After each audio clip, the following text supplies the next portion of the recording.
It's 9:21 a.m. on Tuesday, January 24th, 2023, and a man named Ian Schweitzer is standing in a courtroom in Hilo, Hawaii. He's not a total stranger to this feeling or to the criminal justice system in general. He's been here before. But this time, it's for very different reasons. Over 23 years ago, Ian was convicted of a crime he firmly asserts he did not commit. And for almost 2 decades, the Innocence Project has been trying to help him prove it.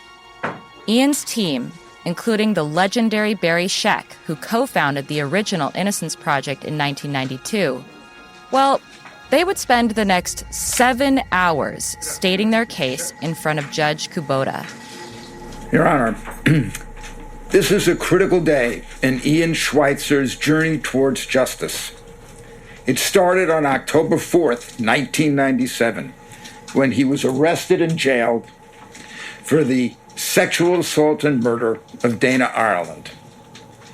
He has insisted on his innocence for all who would listen for 26 years, 9,243 days, marked by fear, confusion, isolation, sorrow, anger, despair, terror, and now hope. Ian never stopped hoping that this injustice would be corrected. The family has been ridiculed, shunned, treated like pariahs in their community. But none of the Schweitzers ever gave up hope that there would be a day of justice that would arrive. As Dr. King famously said, after the 5-day march from Selma to Montgomery, truth crushed to earth will rise again. No lie can live forever. The arc of the moral universe is long, but it bends towards justice.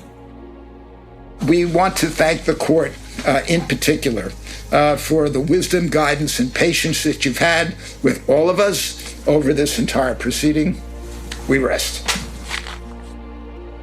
His family, filled up the courtroom. And what was odd is, it's a lot of times, when you have someone charged with a serious crime, some departments of public safety overflow the courtroom with deputies, right? Like, this is a scary person, right? So when we first get there, they are extremely mean to the attorneys, very mean to one of our volunteer attorneys, very mean to the family members. These are the deputies, right?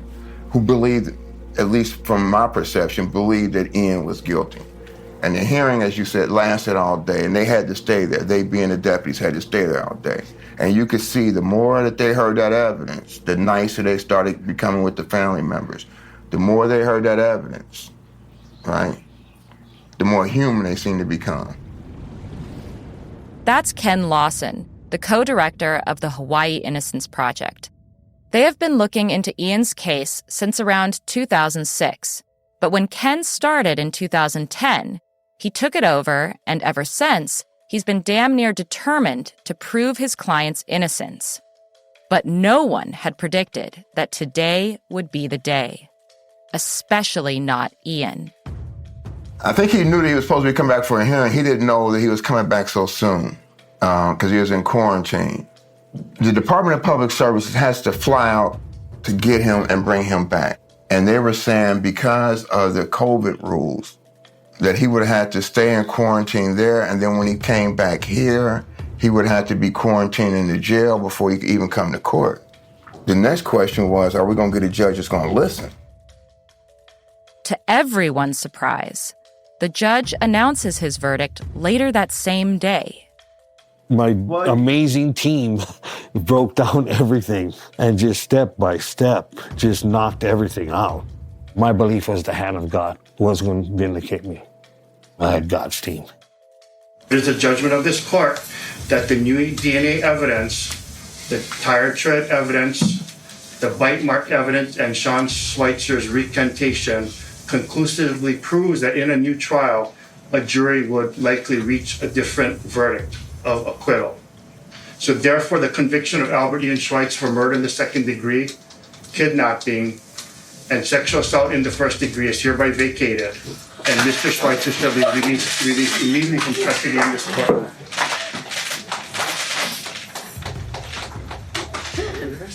So, Mr. Schweitzer, I'm going to ask you directly. You've spent roughly half of your life so far as a free man, and another half of your life in prison. How old are you now? 51. Okay.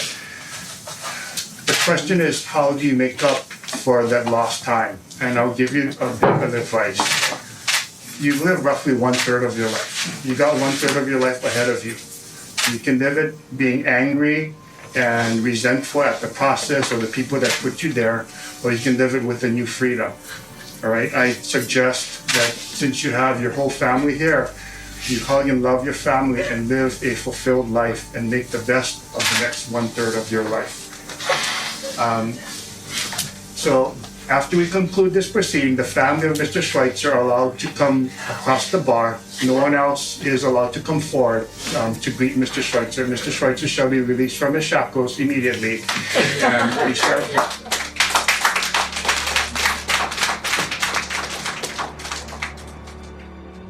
In a matter of hours, Ian Schweitzer is free.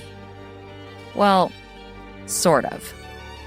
It's a feeling very few people understand, being charged and convicted of a crime you didn't commit. While his story played out a little differently, Ian's brother Sean is also one of those people. I took my deal, I got out, and I was supporting my family. It's shitty that I had to do that, but You better have taken it. You better have taken it. I would have been sitting in the cell right by him if I didn't do that. That's the way I felt. And so am I. A 22-year-old American student, Amanda Knox, was found guilty in Italy of murdering her British roommate. She was immediately sentenced to 26 years in an Italian prison. As the verdict was read, a crowd outside the courtroom burst into cheers. Inside the courtroom, Amanda Knox and her family began to sob. I'm Amanda Knox, and while studying abroad in 2007, what was supposed to be a once-in-a-lifetime college experience turned into a life-altering nightmare. One I would spend the following 8 years trapped inside of, and will carry with me for the rest of my life. Amanda Knox walks free. This was an extraordinary day in Italy and all over the United States. Immediate liberation. She didn't commit the crime. The words of the judge. Tonight she's free. In February 2023, after Ian was released from prison, I traveled to Hawaii and met him in person. Little did I know that almost 2 years later, I would be sitting down now with you all to tell you what has happened since that very conversation. Behind every wrongful conviction is a devastating and complicated web that is almost impossible to untangle. But during this series, we're going to try to do just that. Because justice doesn't have to be complicated, and the victims in this case deserve clarity. Justice too long delayed is justice denied. Over the past 18 months, we've had a team of people who've been out on the Hawaiian Islands investigating this story, talking to the people that were there firsthand, some who have never spoken out before, recording in-depth interviews that you will hear nowhere else. We've pored through nearly 40,000 pages of documents about this case. We've listened to countless hours of audio, from witness stories and confessions to secret grand jury testimony and never-before-heard interviews with jailhouse informants, all so we could discover the truth behind the murder of Dana Ireland and the 3 families who will never be the same because of it. But what we didn't expect was that the story would change drastically over the last year and a half as we investigated. Actually, no one did. In July 2024, the world found out who really killed Dana Ireland. A name that never popped up on investigators' radar matched the DNA left at the scene and on the body of Dana Ireland. If you had told me a month ago that this is where this path would have turned, I would have called you a liar and said there's no possible way. But to understand how we got here, you have to understand what has transpired in the 33 years since Dana Ireland was murdered. I'm Amanda Knox, and this is 3, Season 2, Murder in Vacation Land.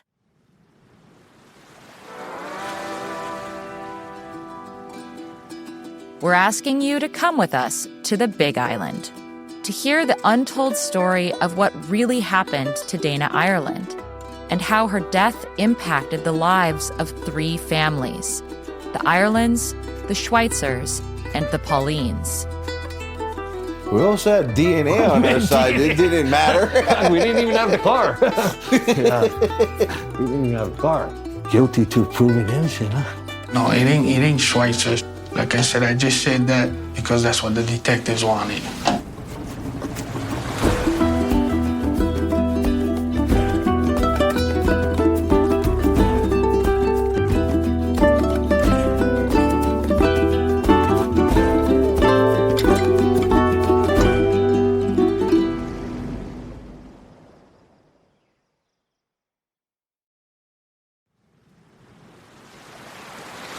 Chapter 1, Christmas in Hawaii. It's December 1991 in a small town, Kapoho, located on the eastern end of what's known as the Big Island of Hawaii. It's not the place most mainlanders think of when they imagine the Hawaii Islands. It's quieter, slower, serene, the ultimate tropical paradise, and often called one of Hawaii's best-kept secrets. And within Kapoho, there is this little subdivision called, almost too perfectly, Vacation Land. At around 5:30 p.m. on Christmas Eve, a local woman named Ida Smith had just gotten home from running some afternoon errands and is settling back when she hears something strange. The call of a hawk? No. She realizes what she's hearing is not bird calls. It's sounding more like a girl who is calling for help. Ida quickly follows the direction of the faint screams, which take her towards a vacant house near her property. And then she sees her. About 80 to 90 feet down the narrow gravel roadway towards the waterfront, surrounded by bushes, is a young woman in desperate need of medical attention.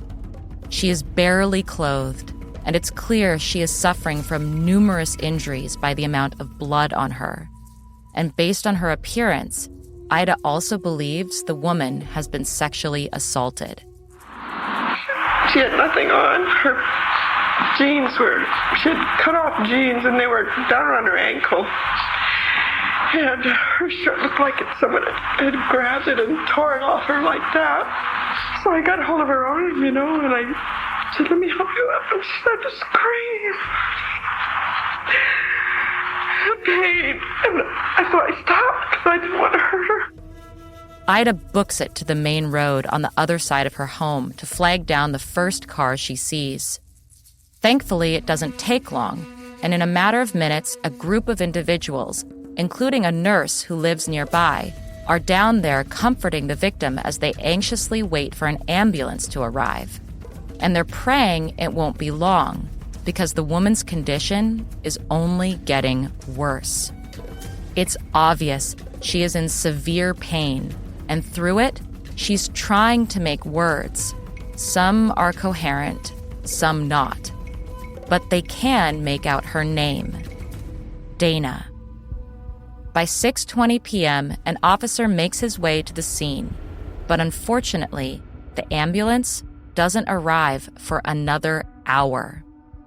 Once arrived, Ida and the group watch as Dana is whisked away towards Hilo Hospital, 2 hours after Ida found her. It might have been sooner if she wasn't in such a remote area, but it was the type of path you wouldn't even know was there, unless you knew. By 8 p.m., a flurry of people, including paramedics, rushed Dana into the hospital on a gurney. And there, in the waiting room, is her family. They've been there for about 2 hours, ever since they figured out something was wrong, and now they are watching their Dana, 23-year-old Dana Ireland, fighting for her life. When detectives speak with Dana's older sister Sandy in the waiting room, they discover Sandy moved to the Big Island a few years earlier, and Dana came to visit often. Then, only 2 months prior, Dana decided to stay in Hawaii for good. So for the holidays, Dana and Sandy's parents, John and Louise Ireland, decided to fly in from Virginia and join them on the Big Island for a few weeks. The family says earlier that day, before they were planning on celebrating Christmas Eve, Dana decided to go on a bike ride. So she borrowed her sister Sandy's bike and headed out to her friend Mark's house, which is about a 7-mile ride. But when Sandy and her boyfriend Jim were driving over to their parents' rental house around 5 p.m., they saw something on the side of the road that caught their attention. A crowd of people all gathered around what looked like the scene of an accident. Sandy went from curious to terrified when she recognized the crushed bike lying in the road. It was her bike, the one she had just let Dana borrow a couple hours earlier. Next to it was Dana's wristwatch, the band completely broken, a foot-long chunk of blonde hair, and a single white athletic shoe, still tied. Sandy and Jim rushed to her parents' rental, which was just minutes away, to tell them what they saw, and they all headed back to the scene. But when they arrived, Dana's mom, Louise, saw what was going on, assumed Dana had been involved in some kind of accident, and so the family headed over to the local hospital in case she showed up. But they never imagined she would show up like this. They watch in shock as the doctors do their best to save Dana, but she is just too far gone. A little after midnight on Christmas morning, Dana dies after hours of attempted life-saving measures. Her cause of death, exsanguination, or blood loss, due to multiple traumatic injuries of the head, neck, chest, abdomen, and pelvis. In Dana's autopsy report, Dr. Charles Reinhold notes a disturbing amount of injuries. Dana's chest, back, arms, legs, and face were covered with abrasions, cuts, and bruises. Her collarbone and pelvis were fractured. She had extensive hemorrhaging in her heart, lungs, stomach, and bladder. But the doctors find something even more disturbing, and which can't be explained by a car accident: a bite mark on her left breast and the presence of semen. So while Dana's family is reeling from her sudden death, police scour not just the one, but the 2 scenes related to Dana, which are about 5 miles apart. The first scene is on Kapoho Kai Drive, where Dana's bike was discovered. They find tire impressions in the dirt. They make plaster casts of the tracks and take several pictures of tire marks, including a single deep gouge mark on Kapoho Kai Drive, which larger double tire tracks lead into. Detectives identify the gouge mark as the point at which the bicycle tire was driven into the road from the collision. They find Dana's black bicycle seat on the side of the road near the tracks. Once finished at the collision scene, detectives head 5 miles away to the Wa'a Wa'a fishing trail, where Dana had been found. She was about 80 to 90 feet off the main road in the bushes, just off the right side of the trail. Leaves surrounding her were bloody too, as if she'd been placed or possibly thrown there in an effort to conceal her. Her jean shorts and her missing white Avia tennis shoe are found nearby. But there's more. There's a child's black McGregor shoe, the left one only, and 2 white socks stuffed inside. There's also a blue-colored t-shirt, size large, with a print of a station wagon and the Jimmy Z logo, which was a popular brand at the time, especially on the Big Island. Then, up the trail, about halfway between the road and where Dana was found, a black knit adult sock and a red panty, size large. Police also find cigarette butts and 2 Corona beer bottles. Everything gets collected and tagged. But what is at the scene is only part of the story. The question still stands as to how Dana could have ended up there.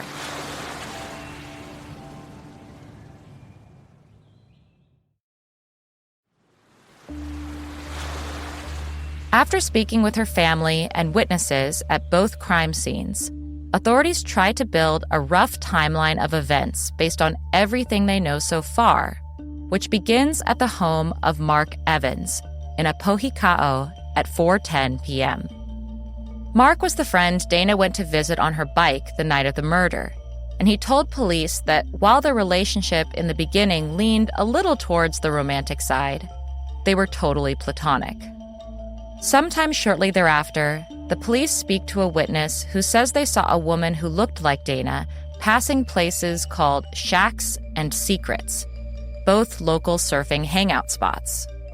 Based on this, authorities determined she was run over at approximately 4:40 p.m., less than half a mile from her parents' vacation land rental home, which she was most likely headed back to for the family's Christmas Eve dinner.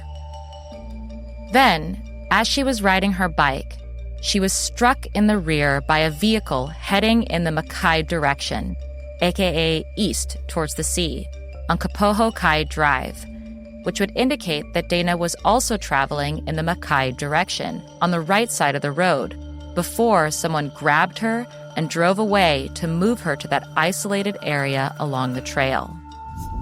There, she would endure a nightmare before being left for dead. As detectives continued to work to fill in the pieces, a flurry of calls and leads about trucks, vans, and SUVs believed to be in the area flows in from the community. One comes from Eric Carlsmith. He lives on the first house on the left on Ililani Road, and he says he was with his girlfriend Karina on Christmas Eve. He tells police he noticed a pickup truck facing southwest at the intersection of Ililani Road and Kapoho Kai Drive. This was the spot where Dana was hit. What color was the truck? Turquoise green. It wasn't aqua color. It was green. It was like a pine and turquoise green mix, darker color. I can tell you what kind of wood is over there, and I can tell you any kind of wood that's in the forest, and I can tell you if it's straight or I have an eye like a hawk. And right now, I can read the stop right behind the tree over there. You see the stop sign? So police are focusing on a truck or van, and this makes sense. The road from Vacationland to the Ocean Trail off Beach Road, where Dana was found, is barely drivable by a car. It's a tucked-away, isolated, unpaved fishing trail of sorts, and really only known to the locals in the area. It'd be hard to find otherwise. But obviously, they still need more. And fortunately, or maybe unfortunately, there's no shortage of witness accounts. And this is the part where I would have walked you through detectives interviewing each one of them from the day Dana was found. Like Ida Smith, the woman who first found Dana. And it wouldn't stop. Help me, help me. And I said, well, the voice was very faint. That's why I thought it was a little girl. I heard the cop crying. So I said, I'm coming, just where are you? I stopped looking. Or Demian Fierro, who was 10 at the time and was one of the first ones to discover the broken bike in the road. There was some stuff in the road. Her shoe, there was a bike, of course, some hair, a watch, and me and Rick were actually the first ones on the scene. And so we went further down and jumped out and took a look, kind of, because there was some tire tracks further down the road, right where they turned around. You could tell they turned around. So we went home and called. We made the call. We ended up walking back up to the scene. At that time, I was trying to give them as much information that I had. There was nothing more I could do, which I wish, there was. But I had people at school, somehow caught wind of it, and they would blame me. Oh, you had something to do with it. It wasn't cool. But like I said before, the story we were planning on telling you when we first started investigating in 2023 is a very different one today in 2025. Which means how we tell it to you is also very different, because what holds weight now is not the same as then. So instead, in this series, I'll be focusing on what you need to know to understand how we ended up where we are today, how so many lives got tangled up in one of the most devastating and high-profile cases to ever hit the Big Island. Coming up on this season of 3. There were no winners. There were no winners in this entire situation. When all these first start happening, I thought, these guys gotta be fucking joking. Yeah. This isn't a joke. You guys gotta come to your senses at some point and figure out that it ain't us. But no, I guess not. It's if you want it, you want it. You're gonna push to have it. So somebody's lying, right? Go back and look. I had the students that don't read the transcripts, read the police reports. The transcripts aren't going to tell you what's not in the evidence. The transcript's going to tell you what came in the evidence, not all the shit that didn't come in. You have to read the police reports. Go back to the police reports, read them carefully.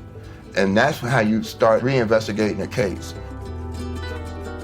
That's next in Chapter 2, which you can listen to right now.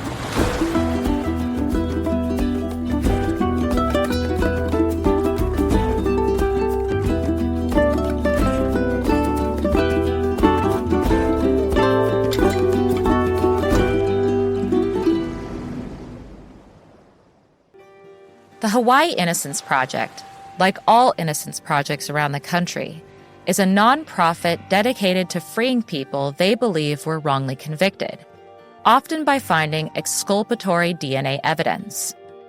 Ken Lawson was hired as a clerk of sorts by the co-director at the time, Randy Roth, in 2010, and over the years he rose through the ranks to become an associate director and now co-director of the Hawaii Innocence Project.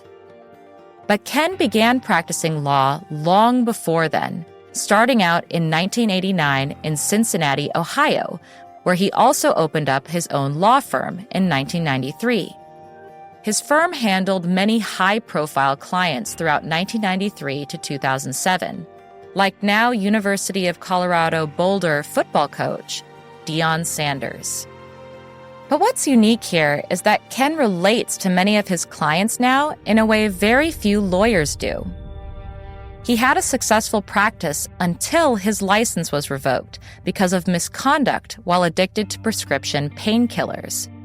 He pleaded guilty to the felony of obtaining controlled substances by fraudulent means and was sentenced to 24 months in prison, which he served 10 of before heading to a living sober facility in Hawaii for 6 months, followed by 12 months of supervisory release.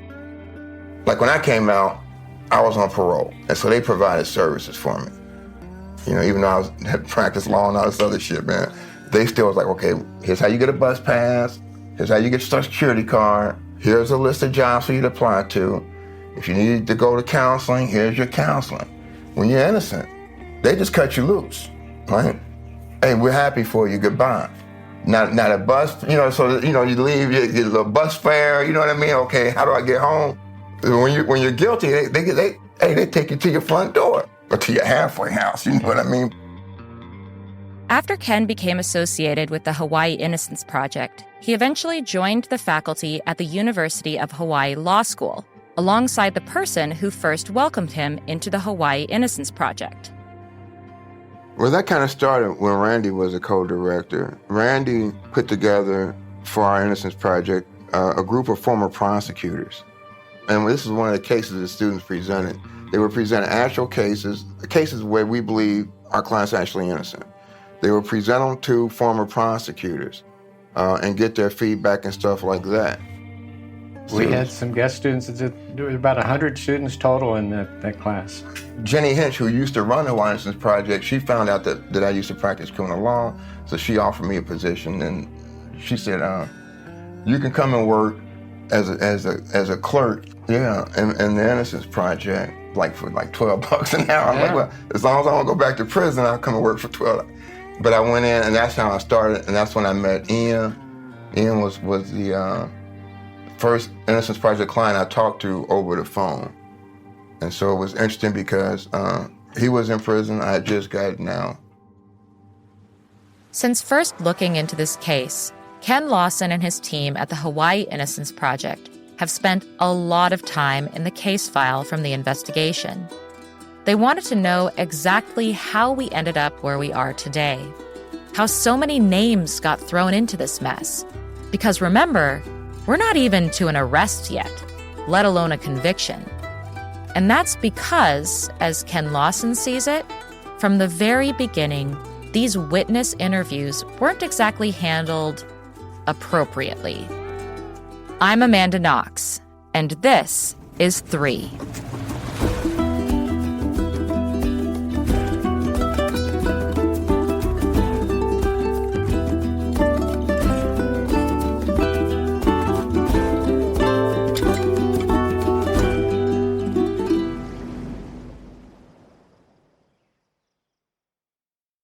Chapter 2, The Aftermath. We mentioned in episode 1 that at the time of the incident, Eric told investigators that he and his girlfriend lived on Ililani Road. And on that day, December 24th, he said he was outside of his house when he noticed a pickup truck at the intersection of Ililani Road and Kapoho Kai Drive, facing southwest, which was the spot where Dana was presumably hit. He recalled the specifics during a walkthrough of the scene with law enforcement. Okay, Eric. As I was pulling down this road, I saw a green truck parked at the end of this road. What color was the truck?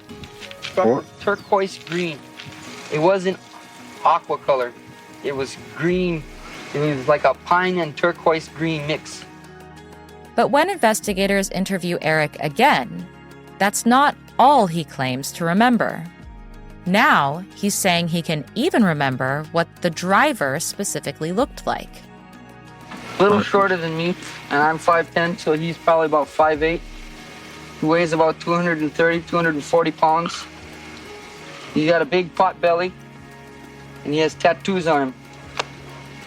That day, he had shorts on and no shirt. There's this one tattoo that's right on his chest, and it's right here. It's a spike with a snake that goes around it. And that's the guy who did it. And I know nothing can change what I'm thinking right now. Eric also says he believes this guy has a brother named Chris. And that, combined with the description, makes investigators believe he's got to be talking about someone they are quite familiar with, a local named Frank Nasario. Now, here's the thing with our man Eric. Almost every time he's interviewed, he throws in some new piece of information he's confident matters and is accurate. So Eric gets interviewed the first day by one particular cop. The next day, I believe, another detective comes out there. Look at how he interviews Eric. Eric is telling him I didn't see anything. And he just keeps playing like you had to see something. And this is where you're talking about false confessions or misidentification stuff. This is something that you want to look at and you can use to show people how a police detective asking leading questions in an intimidating way can get evidence that's wrong. Because you have to read that report. It becomes, I use it to teach the students in class. Eric is telling him you had to see something. And it's almost like in a way to where he's letting Eric know, I think you're lying because you may be involved. So you saw something. And so then Eric starts feeding him what he wants to hear. And now the investigation's going in a way that's been slanted based on bad police work. See here, you got a big case, right? You got a young lady who's killed on Christmas Eve, right? In a very horrendous way. Now I need to be the hero. So you got all these detectives trying to solve the case and they're not talking to each other. And so you got this detective who's different from the one that talked to Eric the first time, going back and basically saying, hey, look, I saw that you was interviewed yesterday. You got, right, trying to force him to give information. It's not that he's trying to make the story straight. He keeps forcing it. He keeps telling it. So when you go back to Police 101 and you're interviewing witnesses or even suspects, I mean, look at the way he's questioning Eric. And you can tell, initially Eric is saying, like, he's telling him, I didn't see what you're saying I saw. But he wants him to tell him more because right at that point, they need to solve it. But even though Eric's accounts are a little unpredictable, this is the best lead detectives have. So they continue to look deeper into Frank while still keeping their options open. And keeping options open isn't exactly a challenge. Every day, they are getting a slew of tips calling out basically every person on the Big Island who owns a pickup truck that even remotely resembles the ones witnesses say they saw at or near the scene. Add to that the names of anyone known to be sketchy in some way or another, and as you can imagine, there are a lot of names. But in the mix are two individuals that investigators can't ignore. 27-year-old Anthony Torres, who happens to be Frank's brother-in-law, and 21-year-old Roy Santos.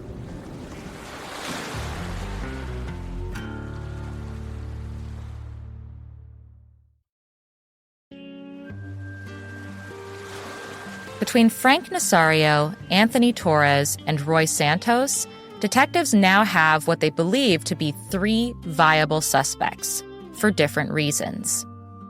Frank Nasario checks a lot of investigators' boxes. He matches the description of the man Eric Carlsmith claims to have seen near the accident. His family owns several Datsun pickup trucks, one of which has black primer paint with some aqua bluish-green spots on it, and detectives received several tips placing Frank in the area at the time. Then you have Anthony Torres, who gets on investigators' radar because he happens to be married to Frank's sister and lives with Frank, so he has access to those same vehicles the Nasarios are known to use. Also, several individuals call in tips claiming to have seen him in one of those pickup trucks. And lastly, there's Roy Santos. In early January, police receive a call from an individual who says they noticed a tan-colored van parked near where Dana Ireland had initially been run over. And other witnesses reiterate this, saying they believe they saw Roy driving the tan-colored van with 2 others on Christmas Eve near the scene. It's a small island, it's a small state, and there's a lot of connections here. And I think people on the mainland don't really understand that. You know, I lived on the mainland for 18 years for my career. And there were times where you would meet someone and they would say, oh, I know this person, but you have no connection there. That's Lynn Kawano, award-winning chief investigative reporter for Hawaii News Now, which according to their website is the state's dominant multimedia news organization with the largest digital news footprint in the islands. Lynn has been following and covering Dana's case for a long time. I tell people my mom's from Hilo, and they ask, what school does she go to? You know, so I tell them, oh, she went to Hilo High. Well, one of the judges went to school with her. Here in Hawaii, it's about what high school you went to, not what college you go to. Not everybody knows your high school. Every high school in the state is known for something, one reason or another. Whereas in other states, that's not the case. I remember going to California once to visit relatives, and I asked what high school they went to. And 3,500 kids in that high school, you know, and then just 5 miles down the road, there's another high school with 3,500 kids. So that's one thing that people need to understand about Hawaii is everybody is somehow connected. So a case like this, the Dana Ireland case, it rocks the entire island and it crosses the water. The same was true in my case. Perugia was a small town, and violent crime was rare. So news of my roommate Meredith's murder shocked the city and drew international attention. And that put enormous pressure on the local authorities to solve the crime fast. But when investigators move too quickly, mistakes get made. By February of 1992, all three men are brought in for separate interviews, and each claim the same thing. They are not responsible for the murder of Dana Ireland. But are they telling the truth? Are the witnesses? Investigators bring out the polygraph machine. Witness Eric Carlsmith's girlfriend Karina takes a polygraph test and passes. And since she does, the examiner decides Eric's test is unnecessary because of the fact they were together at the time of their observations and basically submitted statements that were similar in nature. Mark Evans, the friend Dana went to see after leaving the rental on Christmas Eve, also passes the polygraph. Suspects Frank Nasario and Anthony Torres refuse to take the test. Then there's Roy Santos and his mother, who owns the tan-colored van. During both of their polygraphs, alleged deception is detected. Not a great look to detectives in the 1990s, who place a lot of faith in the accuracy of the polygraph. Today we know better. The polygraph cannot measure deception, but rather measures signs of physiological arousal: your blood pressure and pulse, your breath rate, perspiration, and skin conductivity. And there are many potential sources of stress and anxiety aside from deception that may alter someone's physiological responses.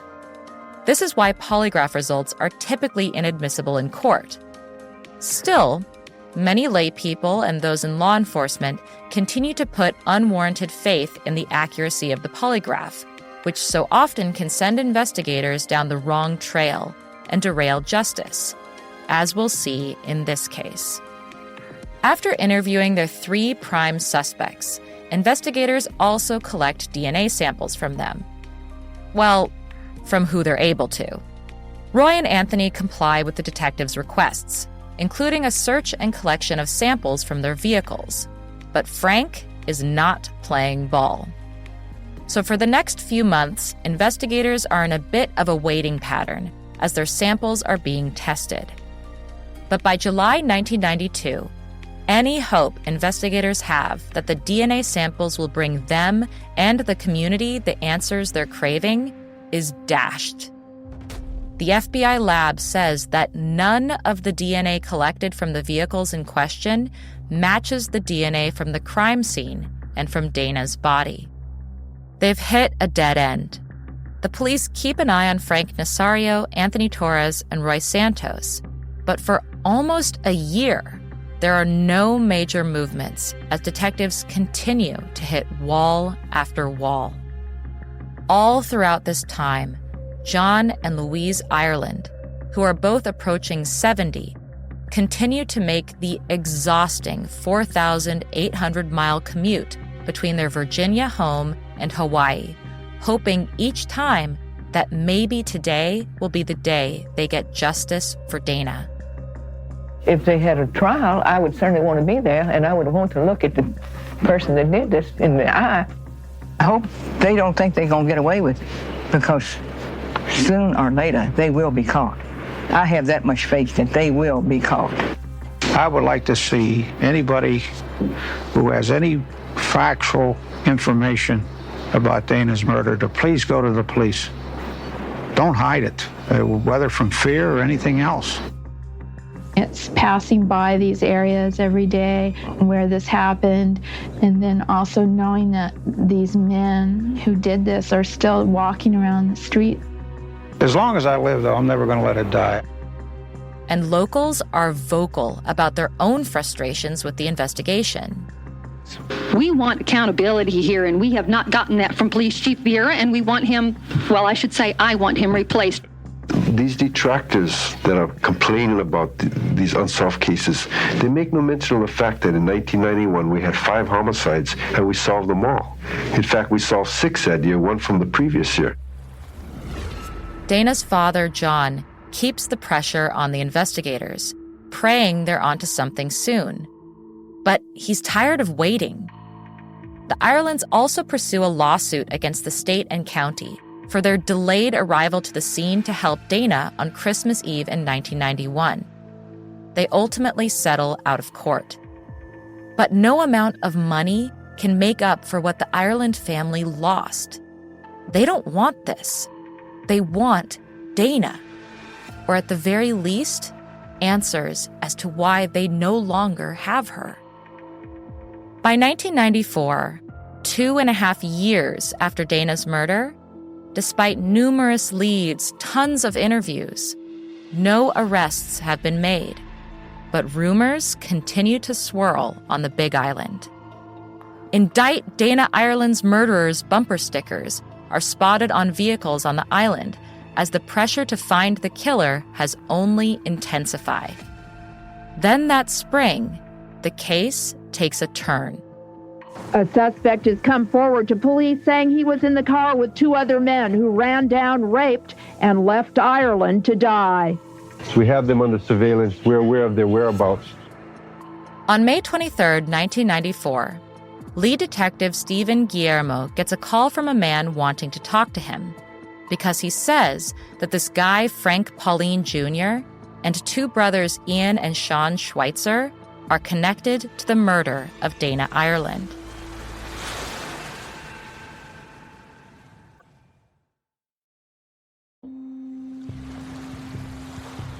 This isn't the first time investigators have heard the name Frank Pauline in connection to Dana Ireland. He first got on the Hawaii Police Department's radar only 3 months after Dana's murder through an anonymous tip that claimed Frank was either involved or had information about the murder. And even though Frank's got a record, it doesn't seem like investigators are all that interested in him, even after receiving various calls about him throughout 1993. But this one is different. The caller is reaching out on behalf of a guy named John Gonsalves, who is Frank Pauline's half-brother. And John himself is no stranger to police either. Investigators know a lot of the Gonsalves-Pauline family. They are frequent flyers of the Hawaii Police Department. 2 of the Gonsalves brothers, Timmy and John, were both arrested for drug crimes a year prior. But when the caller explains why they're calling, they don't say John himself had anything to do with the murder of Dana Ireland. They say that John will be reaching out to the Hawaii Police Department soon because he is ready to come forward and provide information on the case, specifically about his half-brother, 21-year-old Frank Pauline Jr. After getting off the phone with this tipster, detectives wait, but not long. About 25 minutes later, John Gonsalves calls, ready to spill the beans. On the call, John tells police that about a week earlier, his brother Frank flat out admitted to him that he was there when Dana was murdered. He says he was riding in a pickup truck with 2 brothers, then 20-year-old Ian Schweitzer and Ian's 16-year-old brother Sean, and he watched with his own eyes as the Schweitzer brothers attacked Dana Ireland. So naturally, investigators want to talk to Frank to hear his side of the story. But when they do, he doesn't exactly sing like a canary. Frank plays a little coy with detectives, saying he isn't ready to speak quite yet. But detectives don't take no for an answer, and they get him transported from the Halava Correctional Facility, where he was already serving a 10-year sentence for a separate crime, to the Attorney General's office for an interview with lead detective Guillermo. And when they sit down, Frank gives somewhat of a statement. Frank claims that on December 24th, 1991, he was picked up by the Schweitzer brothers after they asked him if he wanted to do some drugs with them. But Frank also says he wasn't close friends with Ian and Sean, so it's unclear how this interaction could have even been provoked to begin with. But nevertheless, Frank says he decides to go with them anyways. But then, before going on, Frank does something weird. He decides he needs to, quote, sort out the details before giving Detective Guillermo any more info. Mostly because his memories are a little fuzzy, he says, because he was high on cocaine while he was with the Schweitzers. So Frank finishes up his interview by telling Detective Guillermo that he vaguely remembers Ian hitting a woman with a tire iron, and sometime after the attack, the clothing the brothers were wearing got thrown away somewhere. And then Frank says, "I'll send you guys a more detailed statement of what happened that day soon. See ya." And what's even stranger is that the investigators are fine with that. They allow Frank the time to flesh out his story. This should have been a huge red flag for the reliability of his statement. Even so, this outlined play-by-play of what Frank claims happened the evening of December 24th, 1991, never comes. But investigators do sit down with Frank several more times.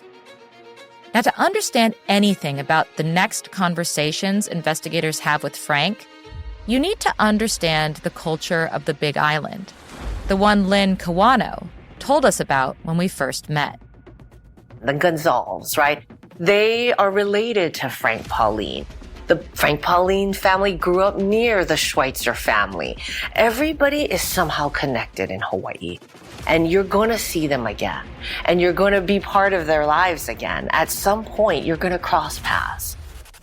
And you need to understand the dynamics between these families. So where our parents live, so it's this side of the street, Timmy Gonzalez lived right here, dealing drugs, raging fights 2, 3 o'clock in the morning, burning out, pounding his sounds midnight. So he lived right across the street from our parents.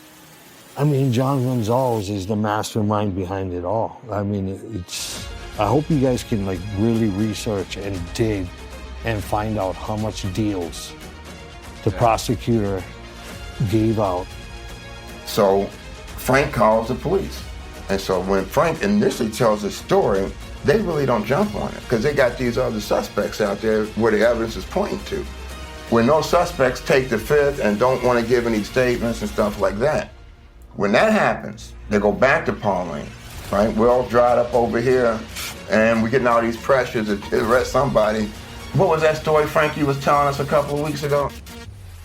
And he wants things in exchange. Frank is he's known as a liar, right? But he's not stupid. You know, if I'm gonna give you a story, I want something in return. I mean, most inmates do. That's in Chapter 3, which you can listen to next week.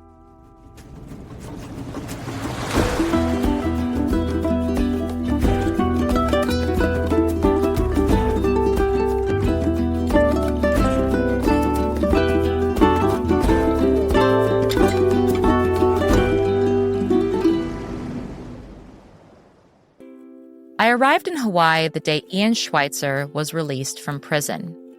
I remember the first time I met other exonerees through the Innocence Network, and it changed my life. I suddenly realized I wasn't alone in going through an extraordinary injustice. These were people that I didn't have to explain myself to. So when I heard that Ian was being exonerated, I was thrilled to pay that energy forward by welcoming him into freedom and into our community of wrongly convicted brothers and sisters. But it takes time to adjust. It took me years to wrap my mind around everything that happened to me.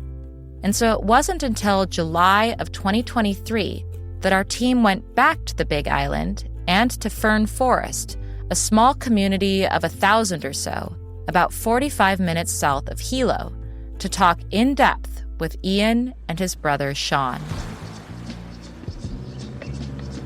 The drive from Hilo to Fern Forest is full of tall greenery. The houses are set back off the road, each with a privacy gate or no trespassing sign. Occasionally, we spot one of the residents on foot on the road, and they offer up a friendly wave or smile back at us. When we pull up to Sean Schweitzer's house, the gate is open, and the yard has a scattering of cars and trucks. Ian Schweitzer is standing outside waiting to greet our team. At 52, he has short, graying hair, but he looks like he's in the best shape of his life. He says he is often up at the crack of dawn to work out. Ian's a soft-spoken kind of guy, his voice warm and welcoming. Next to Ian is his younger brother, Sean.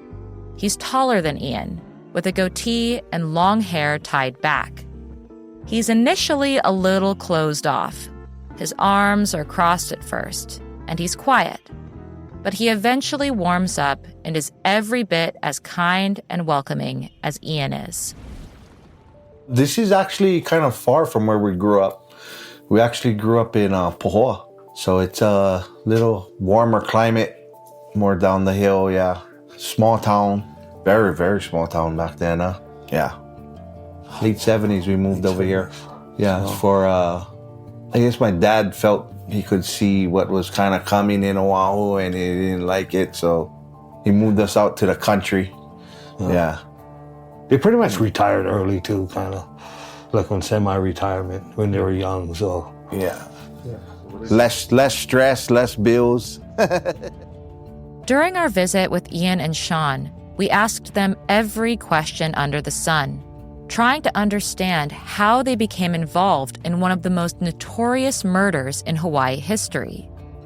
So where our parents live, so it's this side of the street, Timmy Gonzalez lived right here, dealing drugs, raging fights 2, 3 o'clock in the morning, burning out, pounding his sounds midnight. So he lived right across the street from our parents. He had nice shit, I guess, because he sold drugs. But, back then, I never know if he was selling drugs or not. I just knew, like, oh, wow, this guy had some nice freaking cars. That's about the extent that I knew John Gonzalez. And then, like, Frank Pauline, the only extent I knew is that he was always fighting with people and getting kicked out of school. I never even seen that guy around. Well, I seen him around, but he's a fucking punk. Yeah, I never knew him. Like on punk, like, think of the worst punk you can think of, and this guy is worse. There's no talking to somebody like that, you know what I mean? Is he fucking ignorant? But the biggest question was, if Ian and Sean had nothing to do with Dana Ireland's murder, why did Frank Pauline say they did? I'm Amanda Knox, and this is 3.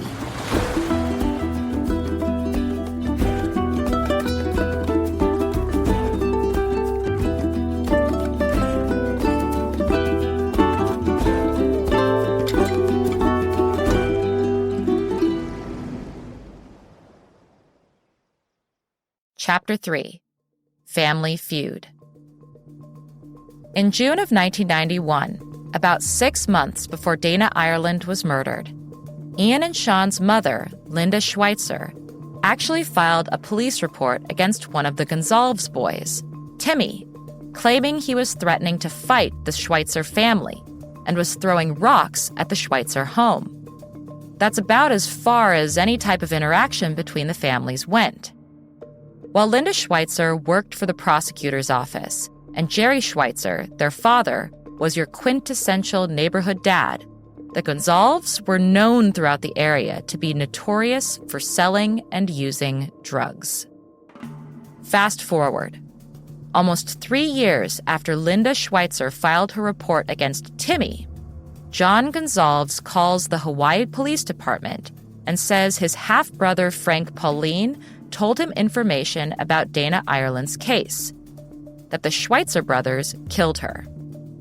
So if you go back and look, Ian's parents, one of the reasons why the Schweitzers became targets is because the Schweitzer family lived near the Pauline family. That's Ken Lawson, current co-director of the Hawaii Innocence Project, a member of the legal team representing the Schweitzer brothers. And so they didn't like them. Now, at some point, the Gonzalez and Pauline's half-brother and mother, they all got in trouble for cocaine, federal case. So John Gonzalez calls, talks to Frank while Frank is in prison on another sex crime. In jail, not prison. And says, hey, I got an idea, man. Sound a little sketch? In June of 1994, more than 2 weeks after his first conversation with the Hawaii Police Department, Frank sits down again with Detective Guillermo and his team. And this time, he's had a minute to think about his answers, but still admits a lot of the details are not 100% concrete. Nonetheless, Frank says that on December 24th, 1991, he was picked up by the Schweitzer brothers in a purple VW Beetle, once owned by his cousin, Timmy Gonzalez. Ian drove, his brother Sean rode shotgun, and Frank sat in the back. In this interview, Frank says that after the Schweitzer brothers picked him up, they stopped 6 or 7 times to smoke crack cocaine, and while they were driving around, they spotted a woman walking her bike along the road. According to Frank, Ian turned the car around after passing the woman and accelerated right towards her, making contact. He says he then watched the brothers load the woman into the trunk of the VW and that he refused to help them, but rode along as they took her to an unknown dirt road towards the ocean, where he watched Ian sexually assault her. Then they did what they did in front of me. You know what I mean? They looked possessed. It didn't look good at all, man. I would say the way she looked to me at that point was like she was dead already. I was sick. I was flipping. I wanted to go try to play the hero, but I knew I had no chance against them, and not in my state how I was. Knowing they could be identified, Frank claims Ian decided he needed to get rid of her. So Frank says he saw him grab a tire iron and hit her over the head with it. But then he's not sure what happened. He doesn't remember if the brothers put the woman back in the trunk or if they just left her there, but he knows that afterwards, all 3 of them headed back to the Schweitzers' house. Ian showered, and Frank and Sean washed the purple VW Bug. Once Ian finished his shower, Frank says Ian brought a black trash bag outside so they could all put their clothes in the bag, and then he threw it in the bushes in the yard before the Schweitzers dropped Frank back off at his house. And since then, Frank says, the only other conversation he's had with Ian was when Ian told him at some point to keep quiet about everything or else. So, what a story. And detectives think so too. Knowing Frank's reputation and history of lying, this didn't seem like the slam dunk they were looking for. But with all the detail in his story, detectives at least entertain the idea. And that same day, they have Frank take them through the route he claims he and the Schweitzers took before running into Dana.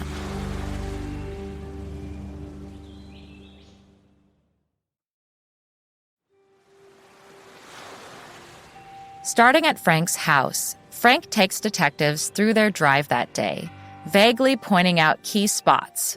But he can't say exactly where they initially hit Dana while she was riding her bike.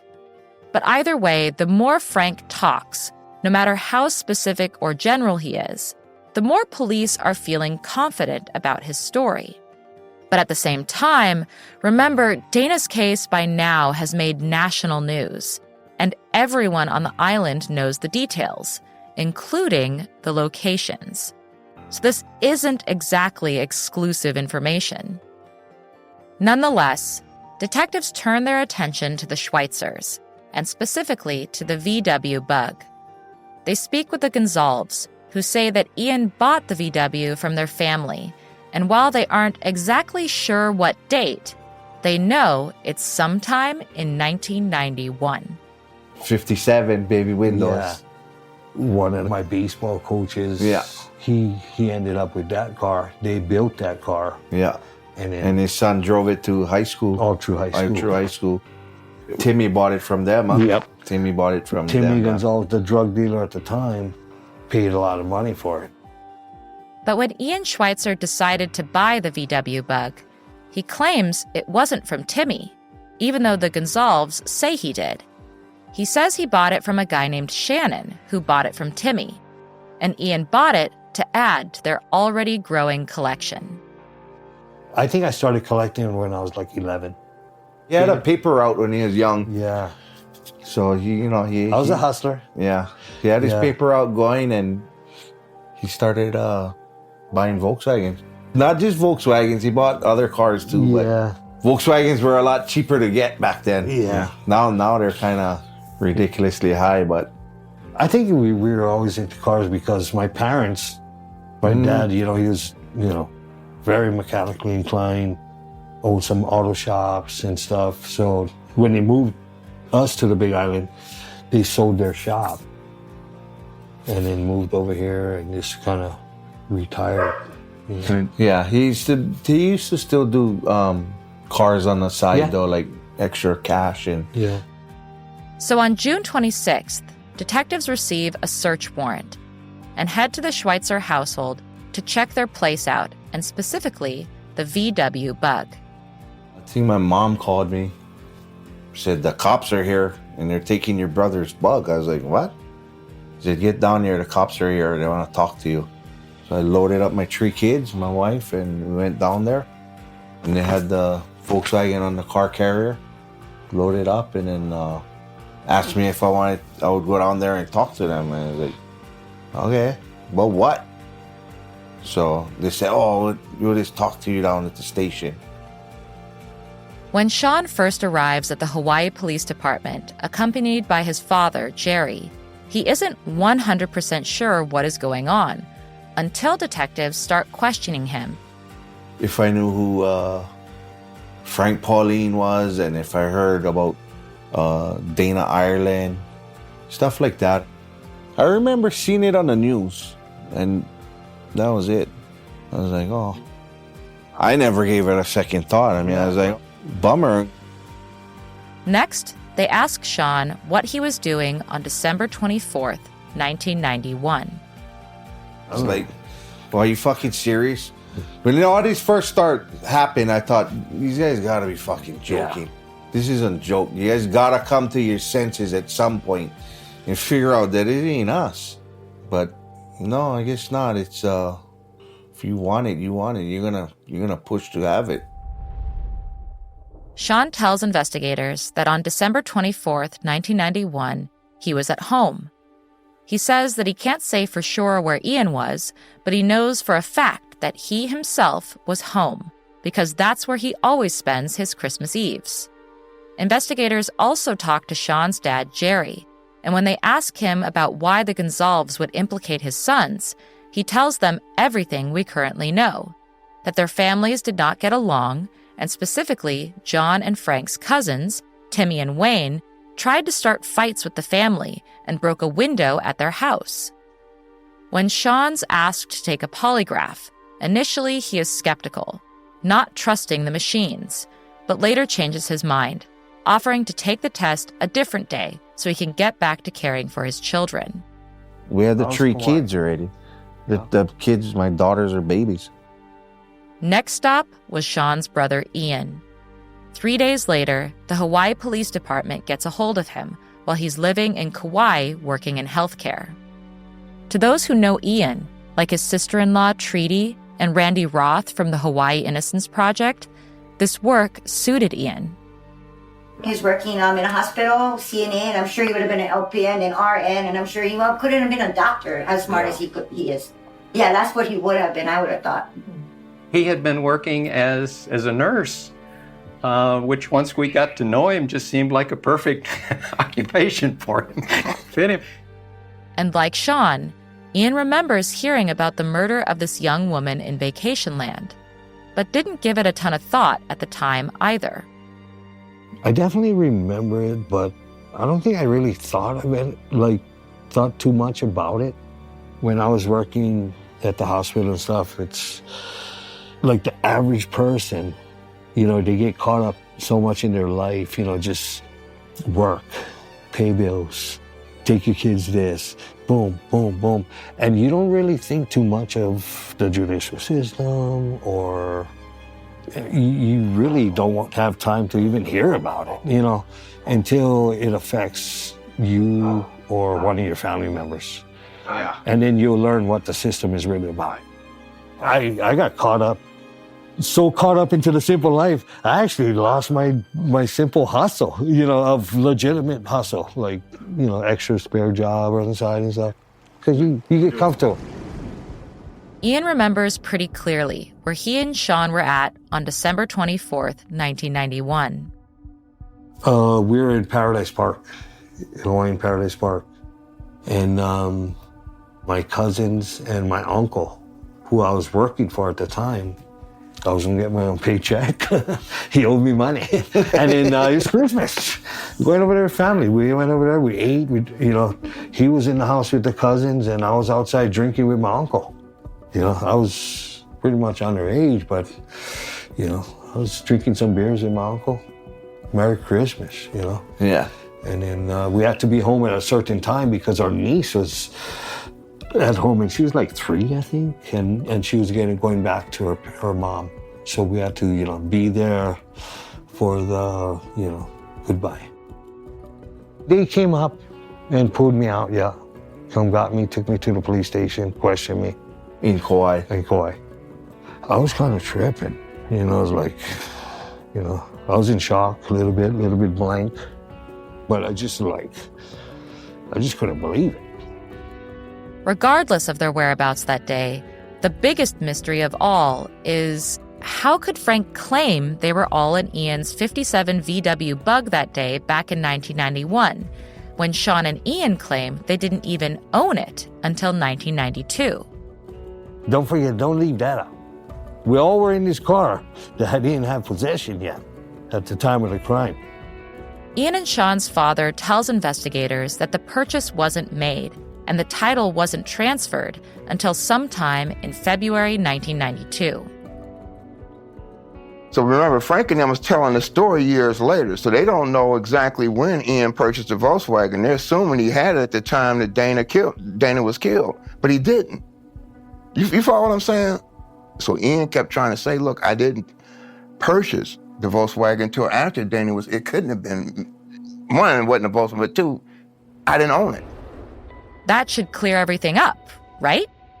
How could police believe Frank's story if it wasn't even possible for the Schweitzer brothers to be driving the VW that day? They even had the title paperwork to back it up. On top of that, the forensic results from the car didn't show any traces of blood or connection to Dana Ireland. It's moments like this where you'd think detectives would realize they were driving down the wrong path. But tunnel vision and confirmation bias sets in. Take my case, for example. I had an alibi, there was zero trace of me found in the room where my roommate Meredith was murdered, and my boyfriend Raffaele and I had no connection to the man whose DNA was all over the crime scene.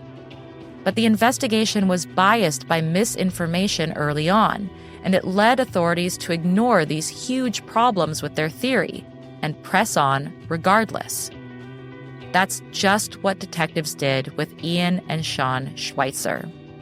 They felt they were close to a big break, and it blinded them. They weren't letting go.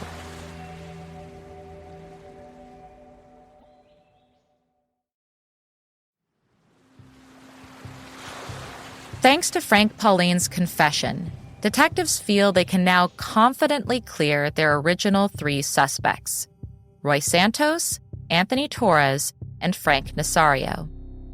But as far as new suspects go, they're trying to keep that close to their chest. They're continuing to dig deeper into Frank, Ian, and Sean. But despite the numerous rumors about them now swirling around the island, detectives aren't ready to release their findings. But Frank Pauline? He's tired of waiting. It's been about 6 months since his first interview with detectives, and he's starting to think they may be using him. It seems like he was expecting more in return for his confession. So, Frank goes to the media. I'm Kirk Matthews, and this is the news for Sunday, the 11th of December. A possible witness has come forward in the Christmas Eve murder of Dana Ireland nearly 3 years ago. A former Big Island resident, now serving a prison sentence on Maui, claims he was there when Ireland was brutally raped and left for dead. Nolani Blaisdell talked with the alleged witness, Frank Pauline, by phone from the Maui Community Correctional Facility. He turned to me, look, he said, oh, he went like that. He hit the girl and stuff. He ran over her several times. Then they both went out trying to put her inside like the trunk area, stuff her in there. Next, Pauline says the brothers smoked more crack cocaine and drove to a deserted junkyard. They pulled her body out. They started to have sex with the girl, and the guy, he was biting her all over. It was a trip. It was a fucking trip. Pauline says he observed all this from within the car. They wouldn't let me leave, you know what I mean? It was either I stay in that car and leave, or I jump out of that car and die. Frank's initial jailhouse interview starts a press tour for him. Each interview offers up something new, much of which he hasn't even shared with police. 21-year-old Frank Pauline Jr. says his dreams of Dana Ireland and her murder on Christmas Eve of 1991 wouldn't go away. Like her coming to me, she was like all bloody kind, like coming to me and telling me, help, just help. And let me help her. I guess she wanted to rest in peace already. What was she saying? Did she say anything? No, she was half dead, like. I just was telling them, you know what I mean, you guys sick. I know you guys can do this kind of stuff. Take me home.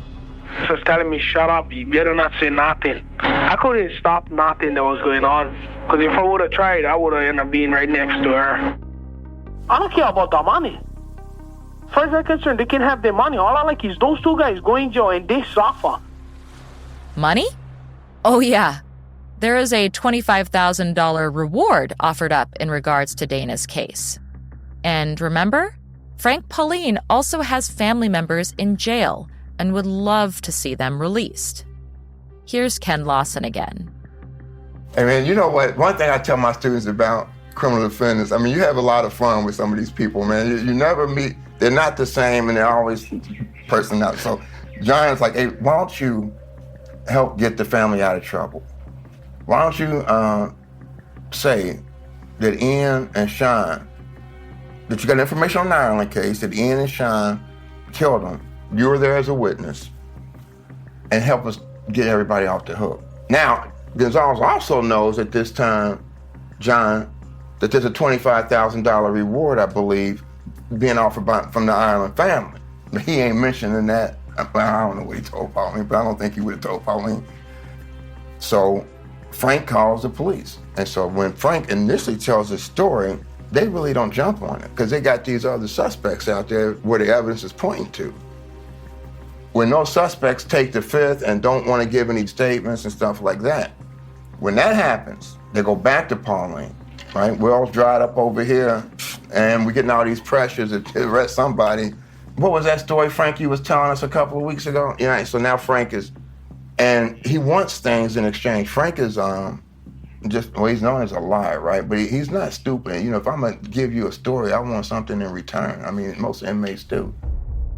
As Frank's story is reverberating throughout Hawaii, Dana's family is devastated and angry. With the world's eyes now on them, detectives are pushing to gather just enough evidence for an arrest, but they're not moving all that quickly. I do not understand, though, if everything that these guys say, that this guy said is true, why they haven't got these SOBs off the street, why they haven't locked the other two guys up. And it's very, very darn frustrating for us to sit back here wanting these guys off the street. Major Richard Carter, perhaps best known for collaring underworld figure Henry Hui Hui, asked for the public's understanding. It's just going to take some time. And hopefully everybody will be patient with us. They spend the first half of 1995 continuing to interview anyone with information about the Pauline Gonsalves family and or the Schweitzers, but it's hard to distinguish the truth from island rumors. At this point, detectives have collected samples from the VW, mouth swabs, hairs, and dental impressions to compare to the bite mark left on Dana's chest from all the suspects: Ian, Sean, and Frank. I think they took like 50 hairs here, and they had my mouth spread wide open, chewed out. They turned to Dr. Norman Sperber, a forensic odontologist, to compare the bite marks. We now know that bite mark evidence isn't scientifically valid, but even then, Dr. Sperber finds that none of the impressions match the bite mark. More importantly, there aren't any matches to the DNA.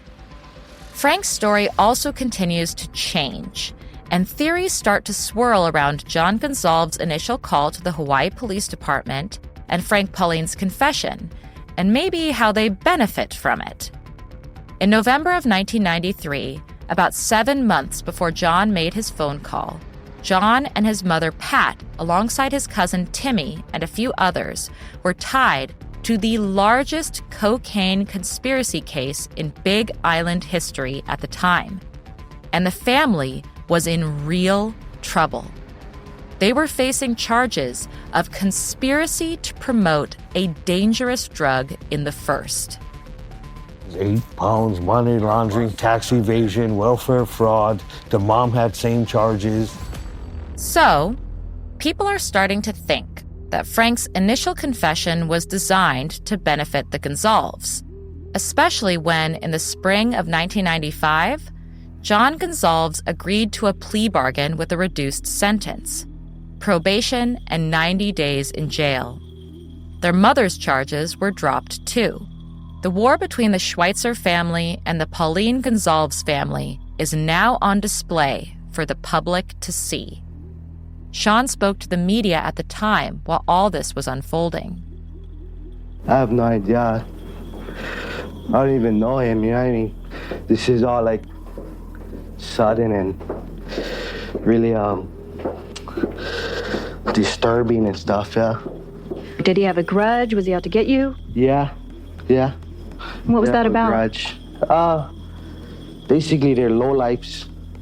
And you know what I mean, there's low-life kind of people. And they hate to see people do good. And by April 1995, Frank continues to change his story. And on the 21st, he makes his 5th statement to the police. Frank calls up Detective Guillermo and now says a 4th person was involved.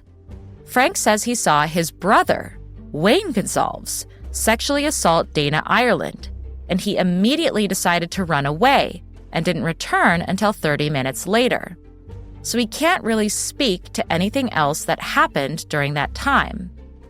But of course, when investigators take Frank out the next day for another reconstruction, asking him to recount everything again, now with this 4th person, Wayne, involved, his version of the story keeps changing and just gets more confusing. Frank's mom, Pat, who is no longer facing any criminal charges, says that despite what Frank is saying, he didn't have anything to do with the murder. She even gives him an alibi and says Frank was home at the time of the crime, but his drug use is the reason he believes he was at the scene. When detectives talk to Wayne, he denies being a part of any of this. He thinks Frank implicated him to avoid taking the blame alone, and thinks he probably just wanted company in jail. Frank is obviously a reckless dude, and he hasn't thought through exactly how all his little stories wouldn't just ruin the Schweitzers' lives, but his own life too. Because he may just be a pawn in an even bigger chess game. I mean, John Gonzalez is the mastermind behind it all. I mean, I hope you guys can like really research and dig and find out how much deals the prosecutor gave out. Okay, I gotta get some stories straight over here. They naming the people. They was not involved. The Schweitzers had nothing to do with this. They kept asking me questions, and they wanted me to give them the names that they wanted. That's in Chapter 4, which you can listen to next week.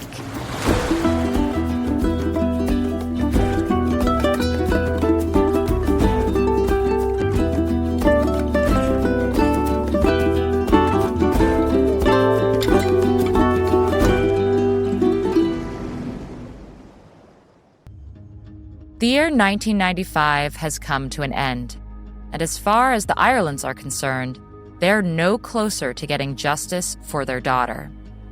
After the new year, John and Louise come back to the island with a petition containing thousands of signatures. So, police take action. In January 1996, they send the case to prosecutors, despite the fact that test results for Frank and the Schweitzer brothers and a few other potential suspects have failed to show any connection to Dana's murder. Oh, yeah. We also had DNA on our side. It didn't matter. And by now, Detectives are tired of Frank's countless changing stories, but they think he knows too many details to have made the whole thing up. But there's a problem for Frank.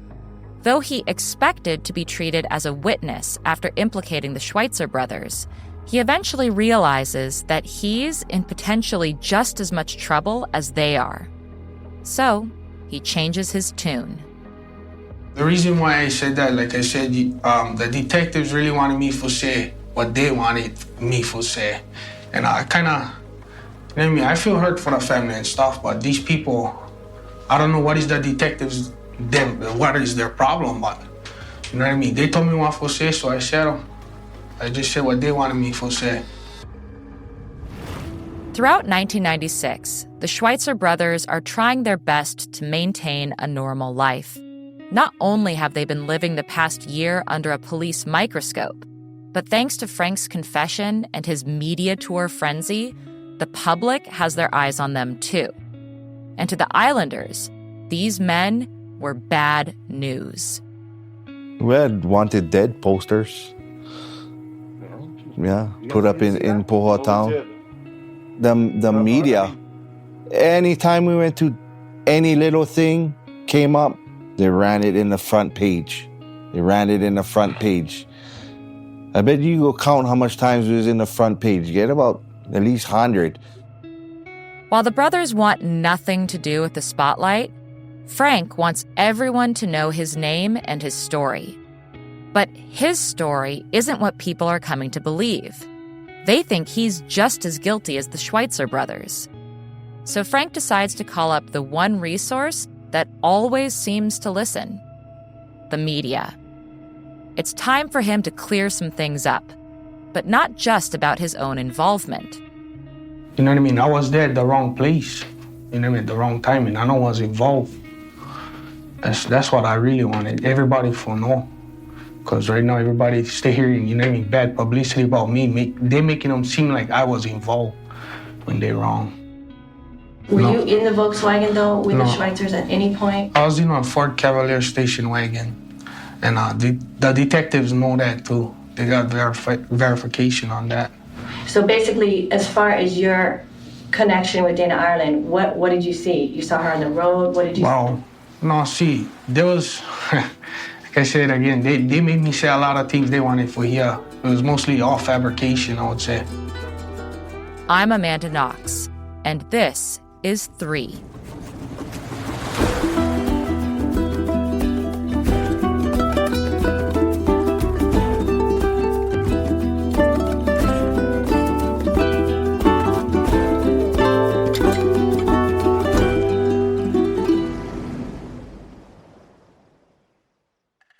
Chapter 4: The Prison Priest. Frank goes on to tell the reporter that it's true that he was there on Kapoho Kai Drive when Dana Ireland was murdered. But he wasn't there with the Schweitzer brothers. He was there by himself, smoking crack cocaine. I just seen these guys, you know what I mean, what they was doing and stuff. I never really do nothing. I never know who to tell or what to say. I was more afraid for myself and for my kids, so I never did say anything about it. But the thing is, where I was when they came in, you know what I mean, they took the girl out of the car and they threw her on the ground and they was doing what they did to her, you know what I mean? But who did that? I cannot say their names, but not at this moment. But they were the one that did it anyway. But you're saying it was somebody else, not the people that are targeted in the grand jury? No.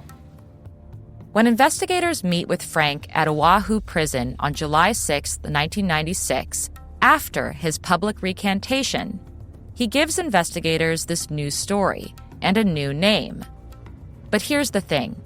I can walk you through each specific detail of each of Frank's stories, but that's all they are. Stories. Stories that, according to Ken Lawson of the Hawaii Innocence Project, Frank hoped he'd benefit from. Remember, you got Mr. Ireland writing U.S. senators. U.S. senators are writing over here to the governor. You got letters from the governor. And so you got all these letters from high-ranking people asking the Big Island police, and they're probably like, what are you guys doing? when you're going to solve this crime. So it's that type of pressure, along with the victim's family, obviously, but it's that type of pressure. It's like, look, you got to do something. And so they eventually, each time Frank wants a benefit or some type of money on his books or some type of, package being delivered or visiting with his girlfriend and stuff like that, he has to give them more information. Hey, Frank, you want something? You got to tell us a little bit more about this case. He eventually walks himself into the murder charge, right? Now, right? So it goes out, I'm just a witness. I don't know, hey, man, I don't know what you're talking about. I saw this, I'm being a good inmate. One night, Frank Pauline even calls Dana's father, John Ireland, from prison to tell him, quote, "I know who really killed your daughter."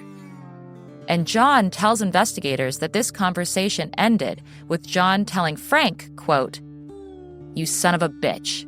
I hope you rot in jail," as he slammed down the phone.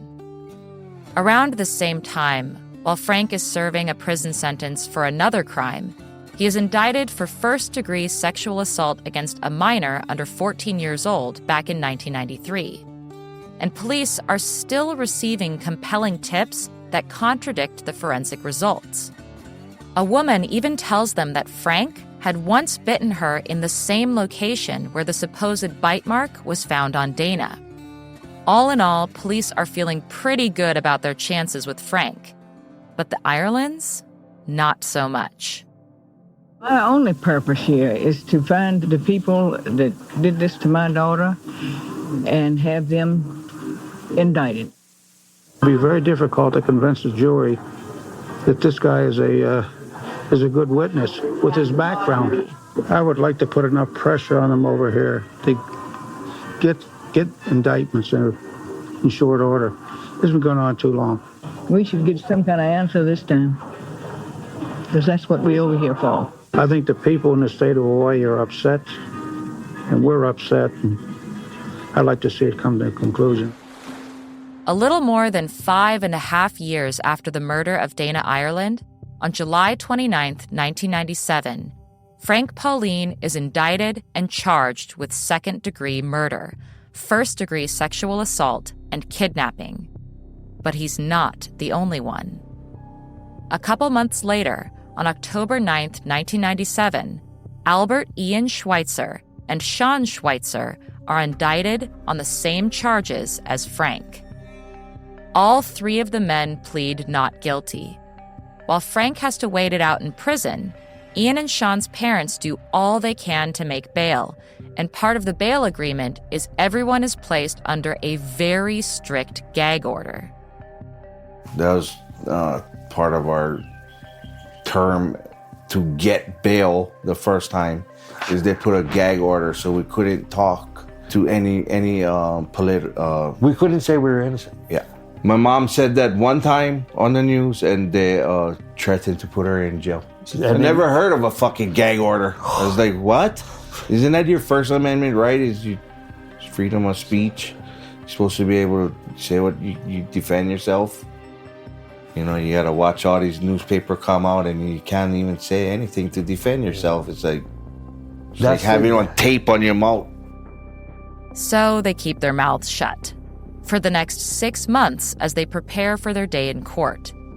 Ian and Sean's date is set for April 6, 1998, while Frank is supposed to go on trial in January, but that gets delayed until July 1998.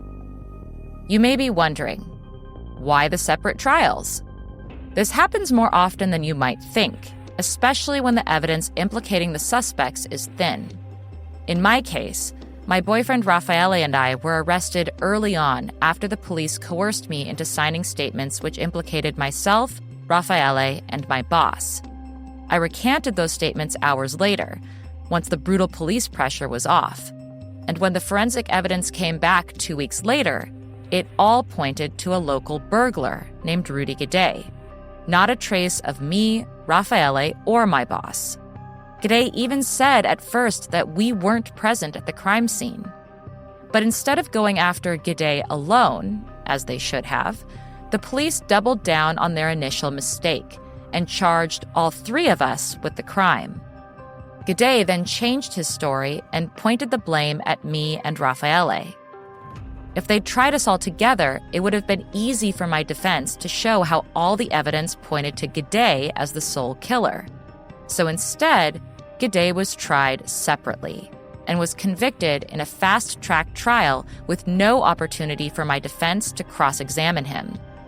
Raffaele and I were then tried together, where prosecutors could take Gade's role as a judicial fact and build their case against us from there. Something similar happened with the Schweitzer brothers. By trying them separately from Frank, it would be harder for the Schweitzers' defense to cast doubt on Frank, the sole witness against them, and a potential failure to convict Frank wouldn't necessarily tank the prosecution's chances of convicting them. So the trial dates were set, and the prosecution began preparing its cases. Ian and Sean would have to prepare as well. So what happened is when they first brought the indictment, the court appointed a set of lawyers to represent Ian, Sean, and Frank Pauline. That's Keith Shigatomi, who took over as Sean's counsel in March of 1998. The court went through great lengths to make sure that the attorneys that were appointed were quality attorneys and that the court could trust that they were going to provide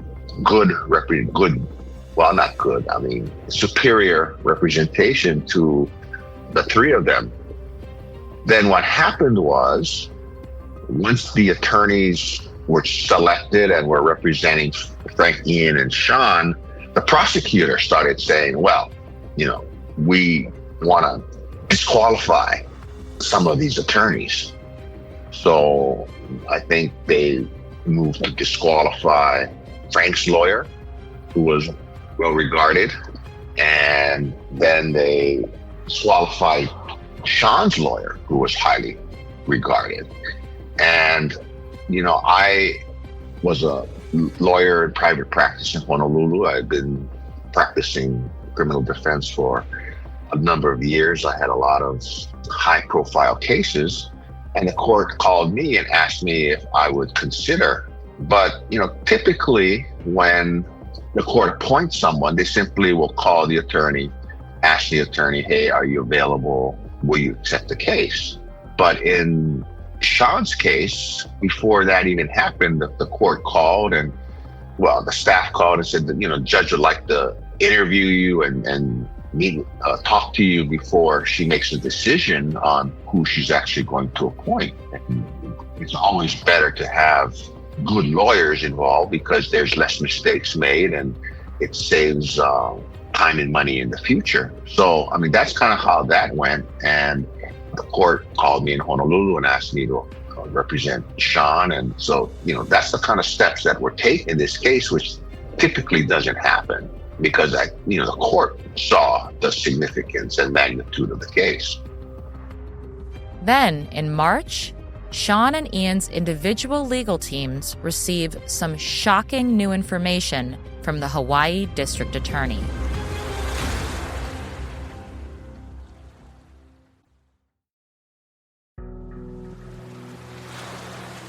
The defense team learns that DNA tests were done on the semen found on the vaginal swabs and on the hospital gurney that brought Dana Ireland into the ER.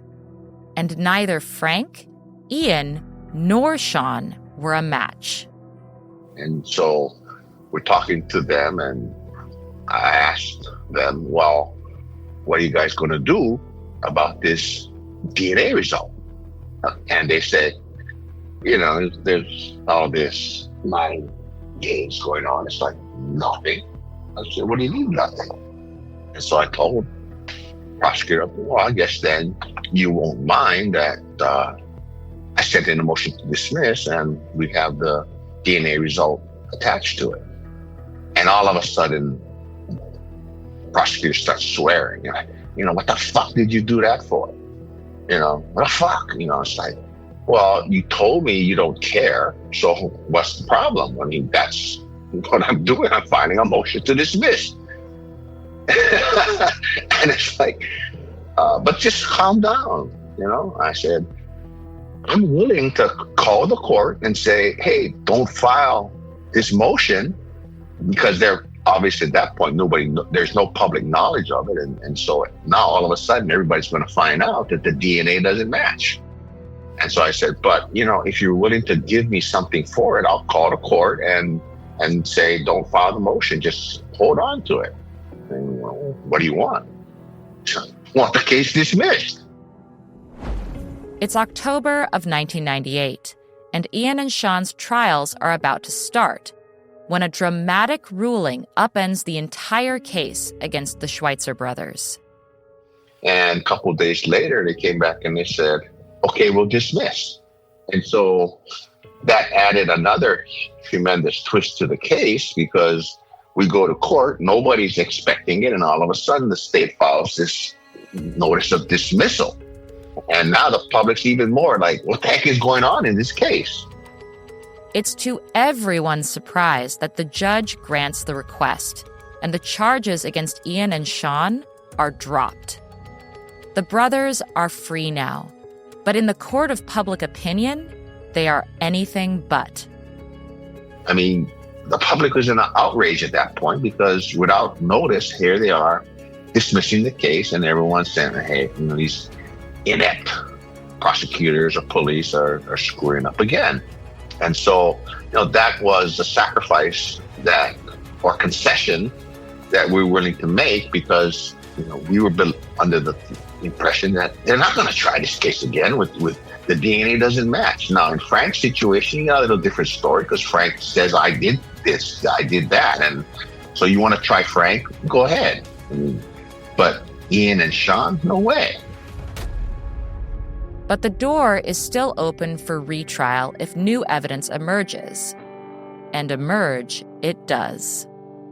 For example, the bite mark analyst decides to change his initial findings, saying he can't exclude Frank, Ian, or Sean as the source of the bite mark. It's amazing. Yeah, even the bite mark, bite mark isn't even a bite mark. The only true science is DNA. The rest of this stuff, bite mark evidence, is just crazy. Crazy. But people believe it. Bite mark evidence is now thoroughly debunked as junk science. But back in 1998, it held sway with experts, with judges, and with juries. This twist with the bite mark evidence is a bad sign for Ian and Sean. But even so, their defense is not convinced that the prosecution can make a case out of it alone, given the clear lack of DNA and physical evidence tying the three to the murder. But one thing I've learned, in a high-profile homicide investigation, it's not just the freedom of the accused on the line, but also the reputations and egos of prosecutors and law enforcement. Nobody likes to be wrong, and especially not with so many people watching. And so, it's no surprise that with egg on their face after dropping the charges against the Schweitzer brothers, the prosecution was willing to find whatever scrap of evidence they could to prove they had been right all along. By May of 1999, Ian and Sean Schweitzer face a renewed indictment for kidnapping, sexual assault, and murder. But the legal language this time includes the phrase, with others, hinting at the involvement of Frank and a potential fourth person who Frank alluded to in the past. The inclusion of this detail in the indictment gives prosecutors flexibility when addressing the DNA discrepancy before the jury. Even though it doesn't match any of the three men on trial, they can claim it belongs to this fourth mystery accomplice, and that the lack of a match doesn't prove the innocence of Frank, Ian, or Sean. Again, this is similar to what happened with my case. Though all the DNA evidence pointed to Rudy Gaudet, he was convicted in his own trial of committing the crime with others, and that was used to implicate me and Raffaele and excuse the obvious absurdity that we'd somehow participated in a violent murder without leaving any traces of ourselves at the scene.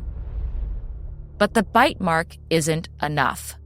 the prosecution needs more, and they find what they're looking for in a man named Mike Ortiz. Like many people at the center of this story, jailhouse informant Mike Ortiz is only several degrees of separation away from Sean and Ian Schweitzer, even though they've never met him.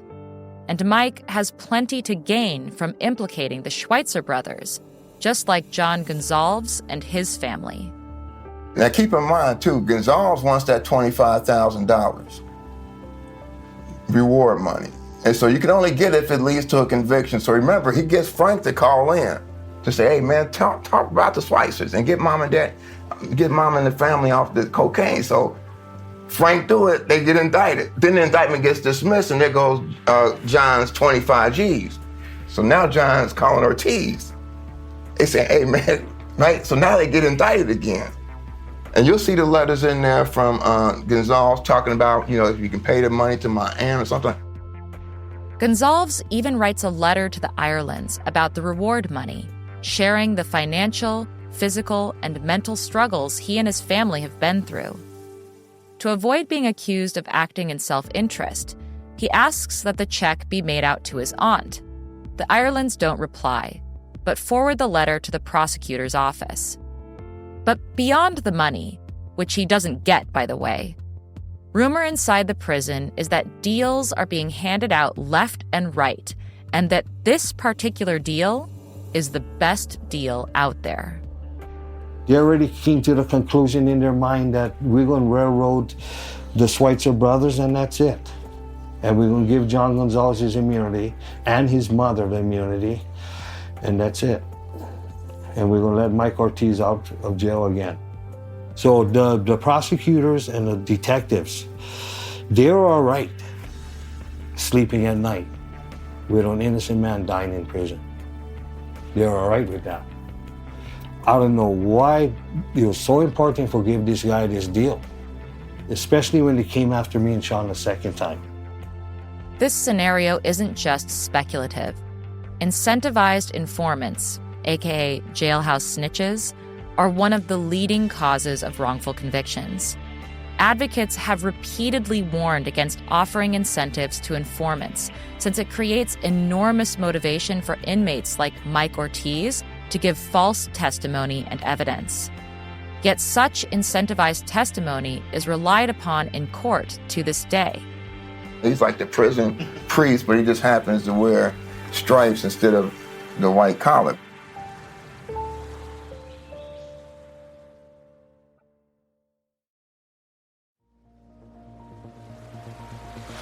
With no physical evidence tying any of the men to Dana's murder, and the DNA excluding them, Mike Ortiz could be the trigger the prosecution needs to push their case to trial. So investigators go speak with him. Okay, today is Monday, May 17, and it's 10:38 Hawaii time, and we're in Minnesota, which is 5 hours ahead. This is a video interview of, what is your full and correct name? Michael Wayne Ortiz. They speak with Mike in Minnesota, where he is being held for theft charges. This isn't the first time they have spoken with him, though. They got his initial statement over a phone call a few days earlier. Today's visit is to verify all that information one last time in person.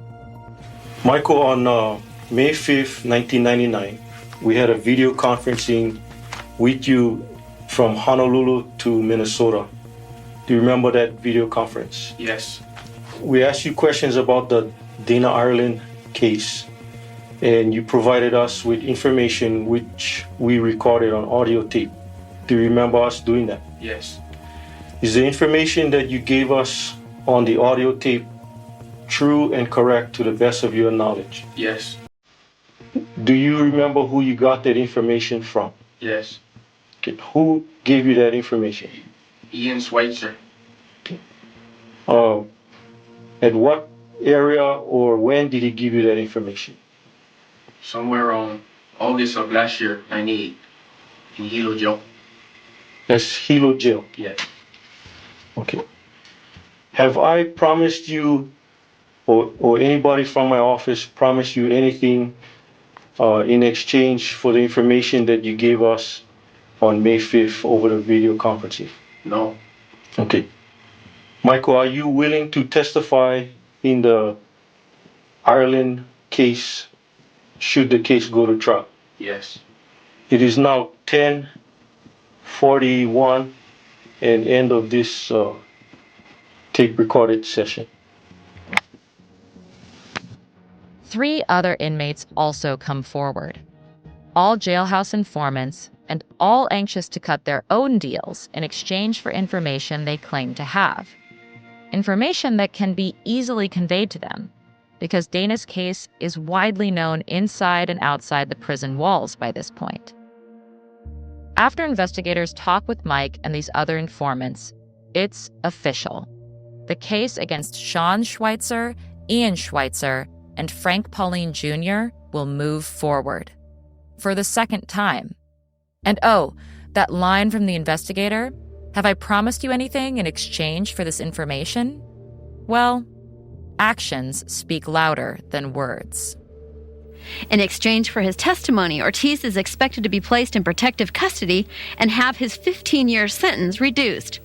Prosecutors allegedly played his taped testimony for defense attorneys when they offered the brothers a plea agreement last month. It's frightening that that's all they have against my son. There's no physical evidence. So now they're going into the jails and offering deals or making deals with convicted felons. And my sons are paying for it. After their renewed indictment, the Schweitzer brothers are sent back to jail. Technically, together.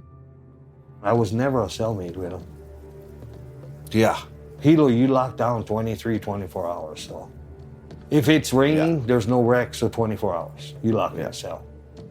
And that's majority of all the time. I think I did like 6 months on the ground, 23 hours lockdown in Hilo jail.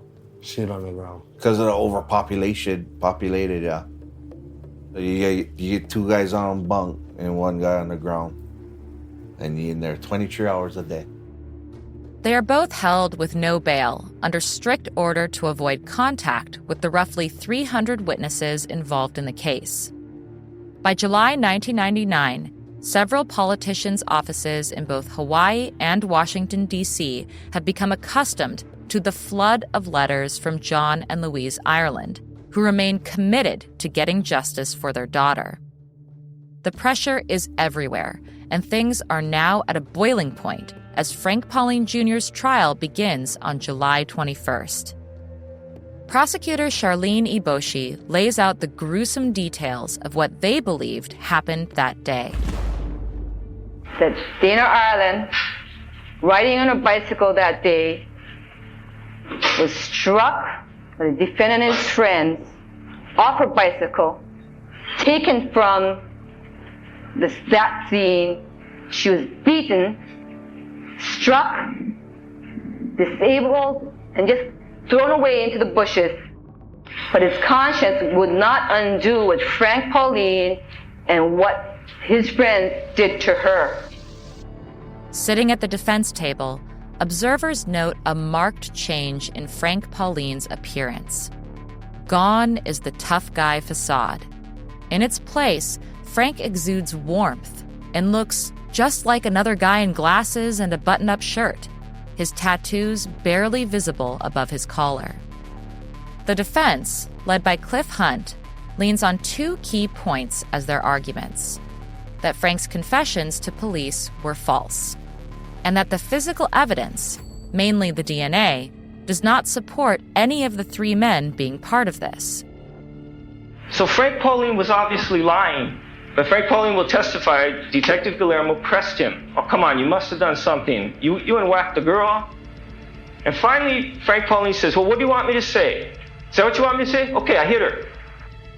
But the sperm DNA did not match Frank Pauline Jr.'s known DNA because he provided a sample, did not match Sean Schweitzer's known DNA profile, and did not match Ian Schweitzer's known DNA profile. They were all excluded. In a case fraught with complexity and emotion, and with local and international pressure for a conviction, conflicting expert testimonies further muddy the waters, leaving the jury tasked with unraveling the tangled web of evidence. The defense opened its case with testimony from forensic experts from the FBI, who examined hairs on a bloody t-shirt that prosecutors say belonged to Pauline. The FBI also examined hairs found on some underwear and Ireland's socks, comparing them with DNA from Ireland, Pauline, and the Schweitzers. Therefore, Albert Schweitzer, Sean Schweitzer, Louise Ireland, including maternal relatives of Louise Ireland, Dana Ireland, and Frank Pauline Jr. can be eliminated as the source of the hairs from the Q2 underwear, the hair from the Q12 t-shirt, and the hair from the Q19-20 victim's sock. Now the jury has yet another week's worth of evidence to help make a decision. Was Frank Pauline Jr. on that secluded trail with Dana Ireland? Dana's family are called to testify early in the trial, offering emotional testimony about Dana and the events that happened back on Christmas Eve, 1991. As Sandy's voice chokes up, one of the jurors wipes away tears from her eyes. I saw the hair, a lock of her hair on the road, and her shoe, and a watch, broken watch. And I knew something really bad had happened. Never saw her again, alive or dead. I never saw her again. Dana's mom, Louise, also takes the stand. And I called him and I said, John, you better come. Dana, this is life-threatening. Come down here. So he came down, and she died right after that. Ida Smith, who says she found Dana at the fishing trail, is also emotional in her testimony. And it wouldn't stop. Help me, help me. And I said, well, the voice was very faint. That's why I thought it was a little girl. I heard the cop crying. So I said, I'm coming. Just where are you? I stopped looking. She had nothing on. Her jeans she had cut off jeans and they were down around her ankle. And her shirt looked like someone had grabbed it and tore it off her like that. So I got hold of her arm, and I said, let me help you up. And she started to scream. Pain. And so I stopped because I didn't want to hurt her. The lineup of witnesses includes 3 different prison inmates, all with a story to tell about how Frank had run his mouth in prison, telling them about his involvement in Dana's murder. Shannon Thumper Rodriguez was serving 2 life sentences for a double murder, and Jeffrey Alfonso was in on a drug conviction, and Shane Kobayashi on sexual assault. Kobayashi's sentence of up to 15 years was reduced to 3. The same day, members of the Pauline family testify. Frank's girlfriend, the mother of 2 of his children, Charla Figueroa, takes the stand and shares that she and her grandmother heard Frank confess over a 1994 prison phone call. And you had seen him wearing that shirt before the Dana Ireland? Yes.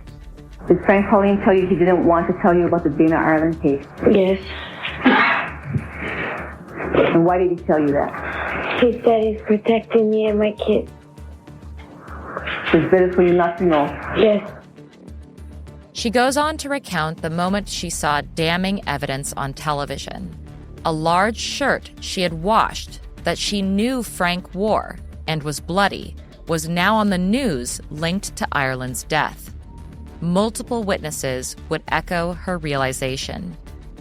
To some, like Cliff Hunt, the large shirt was obviously too small for Frank's stocky torso. Ken Lawson agrees. Remember, the prosecutor in both trials hung his hat on that Jimmy Z t-shirt.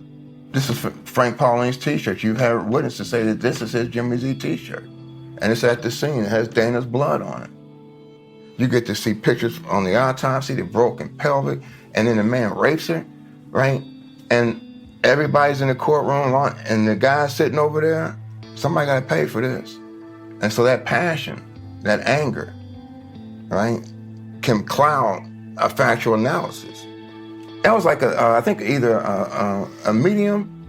I mean, Frank was a huge dude, man. It should have been like one of those old, there was so much blood on you, but he should have just tried to put it on. He probably couldn't get it around his head, you know what I mean? If it don't fit, right? But, so there's physical evidence like, this guy didn't wear that size t-shirt. I mean, huge guy, but that wasn't enough. Under cross-examination, Charla Figueroa says Pauline told her he did it to help his stepbrother, John Gonzalez.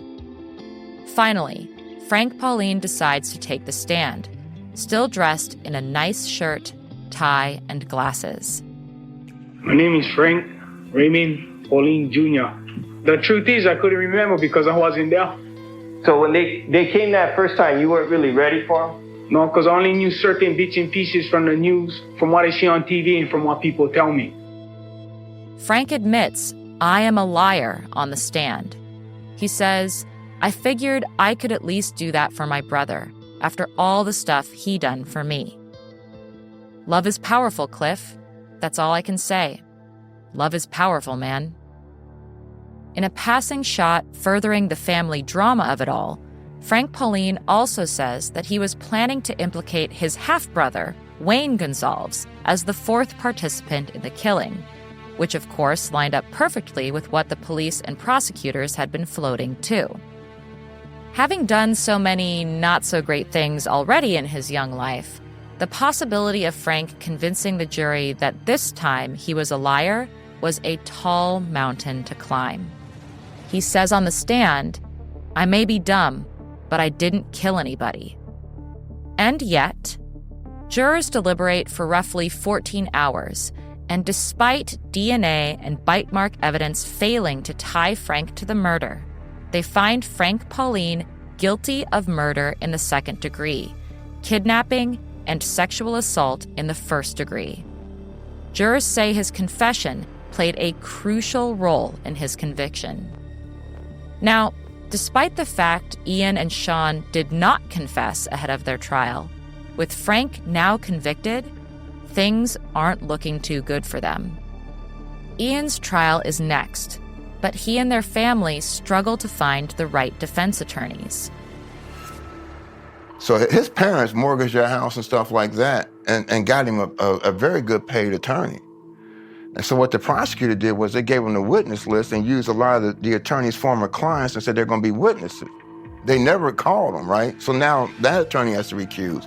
Well, by the time he recuses, he's done enough work to where he can't return, he's not returning the fee. So then they scrounge up more money, hire a second attorney. Prosecutor does it again.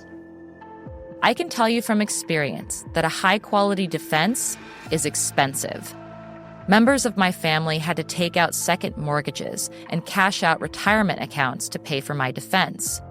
I was fortunate that the lawyers my parents found were able to stand by me for 8 years of trials. Ian, by contrast, was eventually left with no choice but to rely on a public defender. This was just 100% malicious, intentional. They intentionally made sure I ended up with the worst attorney in the state of Hawaii. And how did they do that? They put 480 witnesses on the witness list to conflict every decent attorney out of the state of Hawaii. So I ended up with an attorney who was sleeping under the table during my trial. You know, in recess, we go to the back room, this guy goes under the table. When they call in, I kick him. Hey, let's go, it's time. It was bad. Yeah. He did nothing. Yeah. When this first started going down, they gave me an awesome lawyer, Ira Lytle, and there was nobody left. Child court fucking family attorney. Yeah. Thanks to the prosecution's meddling, the Schweitzers' case was hampered by one of the other leading causes of wrongful convictions: inadequate defense counsel. The Innocence Project cites a 2022 study from the American Bar Association showing that funding for public defenders, quote, would have to increase threefold in order to meet the standard of effective counsel guaranteed by the Sixth Amendment. Saddled with a poor defense, any defendant is more likely to take a plea deal, and the prosecution knows that. So just before the trial, Ian is offered a deal, one that is tempting compared to a potential sentence of life in prison, especially after witnessing Frank's fate. But Ian resists. 20 years probation. And then I rejected it. And then they came 10 years probation. And I told them I didn't do it. I think most lawyers would have said, take it. Even the end. The 10 or 20 years, it's like, well, I think I can beat this. The problem is, when we talk about the system, it's just not the prosecutors and the police that are at fault, right? It's the lawyer that's supposed to be, making sure that the police and prosecutors are doing their job. And if they haven't, then you got to bring that to light. Ian has no reason to agree. He's innocent. I would have done the same. Of course, we were both naive in trusting that the justice system would deliver a just outcome. In his opening statement, prosecutors Lincoln Ashita and Charlene Iboshi paint a gruesome picture of the attack and describe Dana's attempt to fight back. While informant Mike Ortiz corroborates this, stating that Ian witnessed the struggle and said that there was blood everywhere, Ian's attorney, James Biven, argues it's improbable. Here's a voiceover actor reading some of James Biven's arguments from the trial transcripts. John Gonsalves sees Frank Pauline, Ian Schweitzer, and Sean, and this fourth person at his mom's house that Christmas Eve. He's talking to them. He's standing 5 to 6 feet away from them. He sees no blood on Frank Pauline's hands, face, arms, body, clothes. He sees no blood on Ian. No blood on Sean.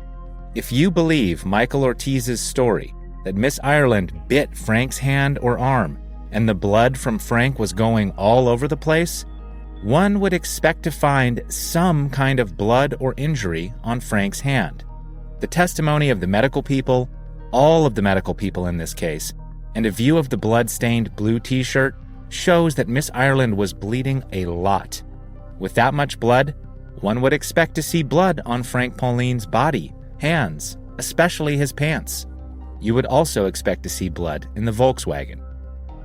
The prosecution argues that it's obvious that the VW Bug was the vehicle that matched the tread marks found at the scene, and that Ian, Sean, and Frank were together and using substances that day before they decided to kidnap, sexually assault, and murder Dana Ireland. Ian's attorney mentions that the date of when Ian purchased the Volkswagen is fuzzy. And again, even today, Ian swears he didn't get that vehicle until after the incident. Ian's defense begs the jury to look closely at the evidence as DNA still excludes the three men, to think of John's motive in his accusations, and he calls out inconsistencies in the state's claims about how the VW supposedly hit the bike. The intentional with the Volkswagen, the malicious, so dirty, they knew it wasn't the car, the detectives. They knew it, based on the length, width, tire tread, of the vehicle. But they were willing to go along with Charlene Iboshi and Lincoln Ashita's fake big lie story to get John Gonsalves the deal, the immunity. I don't know why it was so important to give this guy immunity. You know what I mean? Instead of just not coming after us after the DNA didn't match, and go find whose DNA it is before you come after anybody. We tried to connect with Lincoln Ashita, but after going back and forth via email with him, he decided he didn't want to go on the record. Charlene Iboshi also did not answer any of our contact requests. So despite attempts to discredit the prosecution's narrative, Ian's attorney, James Bivens, appears to be disengaged throughout the trial, to say the least. Bivens also does not present key evidence or cross-examine prosecution witnesses, not uncommon with overworked and underprepared public defenders, leaving Ian vulnerable and undermined in his defense strategy. It was our lawyers that found the DNA too, huh? Absolutely. Yeah. was our lawyers that found the DNA. He wasn't trying to solve it. He never did a murder trial. No. But there was nobody else because they conflicted them all out. And so when you look at the ineffective assistance to counsel, like I said, that lawyer didn't present the evidence, right? The evidence of the tire tread. I mean, the police department took the measurements. So, right? And they have to admit, these are the measurements we took. And if you match these measurements up with the Volkswagen, there's no match. There's no way it could be a match, right? That was never presented to the jury. Coming up on 3. They re-indicted us on a jailhouse informant. Yeah. So back then, rape, the sex crime had a statute of limitations. And so at the time that the DNA came back and they had it dismissed, I think it was 6 months left on the statute of limitations for them to recharge with the rape. And so if you go back through those documents, you'll see that the prosecutor's getting desperate. So now the indictments are dismissed.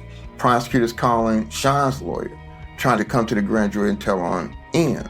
I mean, Sean and his lawyer, like, there's nothing to tell, right? And so finally, Gonzalez, John, contacts Ortiz. Well, jailhouse informant is stronger than DNA. Mike Ortiz had a child with John Gonzalez's wife in high school. This guy is a known jailhouse informant, and that's the prosecutor's #1 man. That's next in Chapter 5, which you can listen to next week.